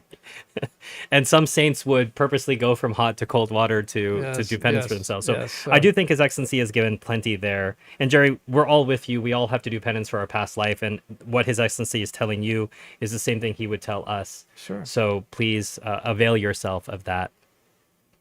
Jimmy Hunjan, £10. Has His Excellency read what Bugnini wished to do with the rosary and his reform of the liturgy? Even Montini thought the people weren't ready for his so-called reform. I never knew anything about the rosary. I didn't know that either. No. Jimmy, if you have more details, please feel free to send them, and then we can address them in a future live stream. His Excellency is actually in great form. Actually, and I think we could go longer, but I have to, for some point, for purposes of everyone, the Europeans are well into the time to go to bed. The Americans are fine, and the Australians are fine, but for His Excellency and the Europeans, I think we'll have to finish the stream in the next, I'm going to say 10 minutes. So if you have questions, please get them in. If you are new to the stream, please hit the like button if you haven't done that already. And if you haven't already shared where you're watching from, please put that in the chat so I can share that with His Excellency. John for $20. As a young male convert, I think that if the traditionalist clergy spoke more strongly about feminism, religious freedom, and Jewish power, they would reach more young men, and also about national and ethnic kinship. Just my opinion. These are some of the hot button issues of what is known as the red pill community, Your Excellency. They like talking about nationalism and the power of certain groups of people. But I do think you have addressed issues of feminism and religious freedom. I just talked about feminism on Sunday. Right. Religious freedom I talk about. I generally avoid the subject of the Jews because I think it's off subject. In other words, our focus is on the condition of the Catholic Church. It is not on whether it's, the Catholic Church has many enemies. And yes, Jews have been enemies of the Catholic Church over time. Even in ancient times, there were. It's to me off subject, and I don't think we have to attach baggage of things that may be true to what we're doing. I think it just expands the subject matter unnecessarily. That's why I just don't get into that, and it's. Yeah, and I think, John, I just add, as far as national and ethnic kinship, I do hear traditionalist clergy talk about that in countries where that is more pertinent. For example, in Poland or in France, where there is some sort of sense of an ethnicity. In America, there is not an American ethnicity, and so talking about it is less useful in the United States. And it's more a commonness. Talking about it in England might get you arrested. So, yeah. 4,000 books in your collection, Your Excellency. Yes. WOW capital. I've read each one 3 times. Well, the thing is, it's dangerous to be with His Excellency in Europe at bookstores. He will get in there and he will peruse things. I'm still remembering the time we were in Paris, and he thought, we'll just pop in and see. And he picks up a 2-volume set on Louis XVII. It's still on my bookshelf, yes. Which just shows you, I mean, His Excellency's curiosity is such that he wants to read about the heir that never became king. Yes, and there's various theories about him. But it looked very interesting. Yes. I just saw it this morning. I thought I should be reading that. You'll have to get to that at some point. I attended your parish in Fraser, Michigan for a bit. I enjoyed your sermons online. Well, Dimta, you can still attend Mass there. I'm following from Bakersfield. It's only 5:50 p.m. here. Well, she can't go to Fraser from Bakersfield. No, there's someone else, Your Excellency. Arizona, Connecticut, Arkansas. What is your view on the Divine Mercy devotion and Sister Faustina? I think that was condemned by Pius XI. I think, yeah, Yes. I think so. There's your answer, Mo. Some other good books recommended in the chat. Jimmy Hunjan, £10. Thank you, Jimmy. Bugnini basically wanted to shorten the rosary to 1 decade in public and to end the Hail Mary at the word Jesus. Oh gosh, oh typical. Those scriptural, and then the rest of it was composed by the church, which of course is evil. Yeah, oh typical. I didn't know that, but oh how typical. What a surprise. Yeah. Medford, New Jersey, Claremont, Southern California. Someone is recommending the William Thomas Walsh book on Isabella, 612 pages. William Thomas Walsh is an excellent, he's a good writer, and he's informative. I've never read anything by him that I disliked. It's very high praise. He's, gripping in his narratives. And yeah. Very Catholic. I don't know who, does Bruno Sammartino sound familiar to you? No. He's asking, was His Excellency a Bruno Sammartino fan? So never heard of him. His Excellency doesn't know. Pensacola, Florida. All right, we've got 5 more minutes in the stream. Firstly, Your Excellency, I want to pay tribute to you. Thank you for sitting in the seat. The stream is telling me we started 2 hours ago, but I think it's actually coming up on 3 hours ago. If It's my 3 time. hours, yes. So this is our longest live stream ever. We should call this a marathon. A marathon. So thank you very much for being patient, answering all sorts of questions. You did have a full day prior to this already, so tapping on 3 hours of chat at the end of your day and having to answer a seminarian's question about extended recreation just shows Yes. that we are. And Reverend Mr. Ingham, I saw later on your question. There was just so many questions in the live chat. I wasn't able to get to it. They should have given a donation in order to get a Someone did give a donation, Your Excellency, because I was trying to keep up with everything. James Hunjan donated to ask the question. Okay, so all right. so a donation was No ticky, no shirty. that from a certain time period. Watchers and listeners, you may not understand. No ticky, no laundry. No shirty. No shirty. We had a Chinese laundry. When I was growing up, all the laundries were Chinese. It was not an adjective necessary. And they hardly spoke any English, and so the old, it was the, no ticky, no shirty. If you don't have the ticket, you don't in get some the of the shirt. places, no ticky, no laundry. Yes. LP for $15. Thank you, LP. Living in Colorado, which is a very pro-abortion state, even taxpayer funded, what can a traditional Catholic do to make amends? Pray. There's nothing much else you can do. Vote for the right people. But Colorado was shot. I mean, as far as they suffered from the refugees from liberal California, because it was invaded by liberal Californians, and then it became a blue state, and it's just an extension of crazy California. And no offense to people who live in California, but the coast, for the most part, is liberal as mortal His sin. Excellency is speaking from experience. No, I know. It's I'm sure they would agree with that. Andrew McFarland, $200. Thank you, Andrew. God bless the seminary and pray for an increase in vocations. Thank you, Andrew, and thank you for sharing that sentiment. And we ask all the watchers and listeners to please pray for an increase in vocations. There are, as His Excellency noted, there are quite a few coming in, and we'll see how they develop. Mm-hmm. The person is saying San Martino was a wrestler, but I don't suppose you were necessarily a big I'm not into wrestling. No. This is not a person who is familiar with wrestling, Sylvester. Someone else from Long Island. Your Excellency, I think maybe you have a Long Island group here tonight. Oh, maybe so. Do you realize you struck gold by putting a church in Pottstown? I know it wasn't the original plan, but it's right between all of the traditional Latin masses. We are seeing quite an increase in people coming to Mass in Pottstown. It is a good location. It is. It's very accessible too. It was just the right thing. Yes.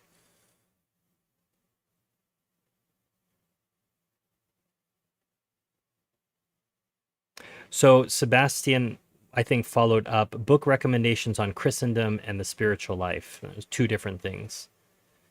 Christendom. Well, like a history of Christendom. Oh, I can't remember the authors now.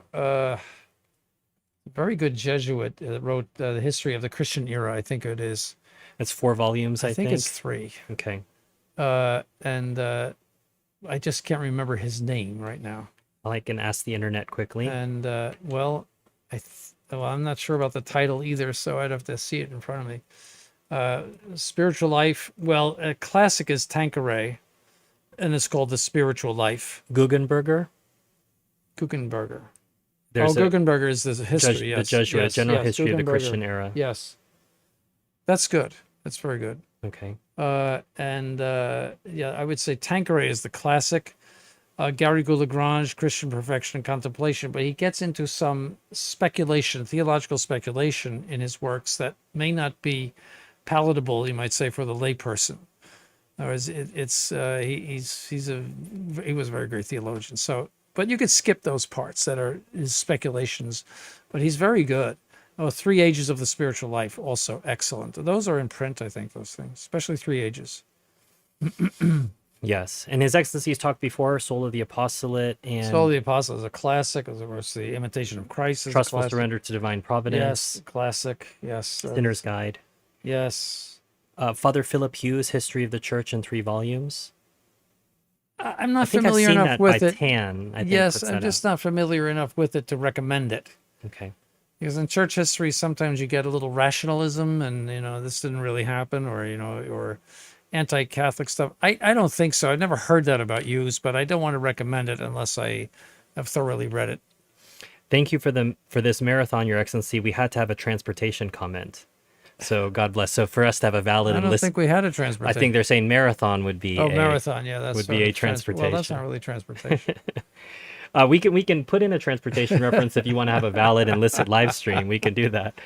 I found it hard to find good movies nowadays, and he's using Bishop Sanborn language. They're all dirty, filthy, filthy, dirty, dirty, filthy. Yeah, well, yeah. I mean, forget about it today. Forget about television or whatever. Broadcast anything. It's all garbage. It's trash, and so even the commercials are horrible. They just get away from it. Throw a rock through it. And no, you have to be very careful about what you choose, and not every old movie is good either. You have to be very careful. On our last super chat of the night, £2 from Jimmy Hunchen. Can I still say my night prayers at 2 a.m.? Could say it because it's 2 a.m. It's the end of your day. It's the end of your day. So sure. Yes, Jimmy, you can. And thank you for staying up with us so late. And if you're going to watch this afterwards, if you're not watching the stream now, please feel free to put more comments. But keep in mind that the comments are not monitored in the same way the emails are. So if you have specific questions, do not assume that if you put a comment on one of the videos that they're monitored in the same way that our email is monitored. So if you have a personal question or a specific question, please send an email rather than leaving a comment on a video, especially if it's a personal situation. Your Excellency, thank you. Oh, someone had noted, Corey had noted, we might need a bulletin to show the super chats donated. If you're unfamiliar, His Excellency has a practice of showing what happened last week or last month in year to date to keep people accountable. And so we might say, well, this live stream had this much, and this is what our goal is this time. My question is, do I get overtime for this? Always. Overtime is not taxable anymore.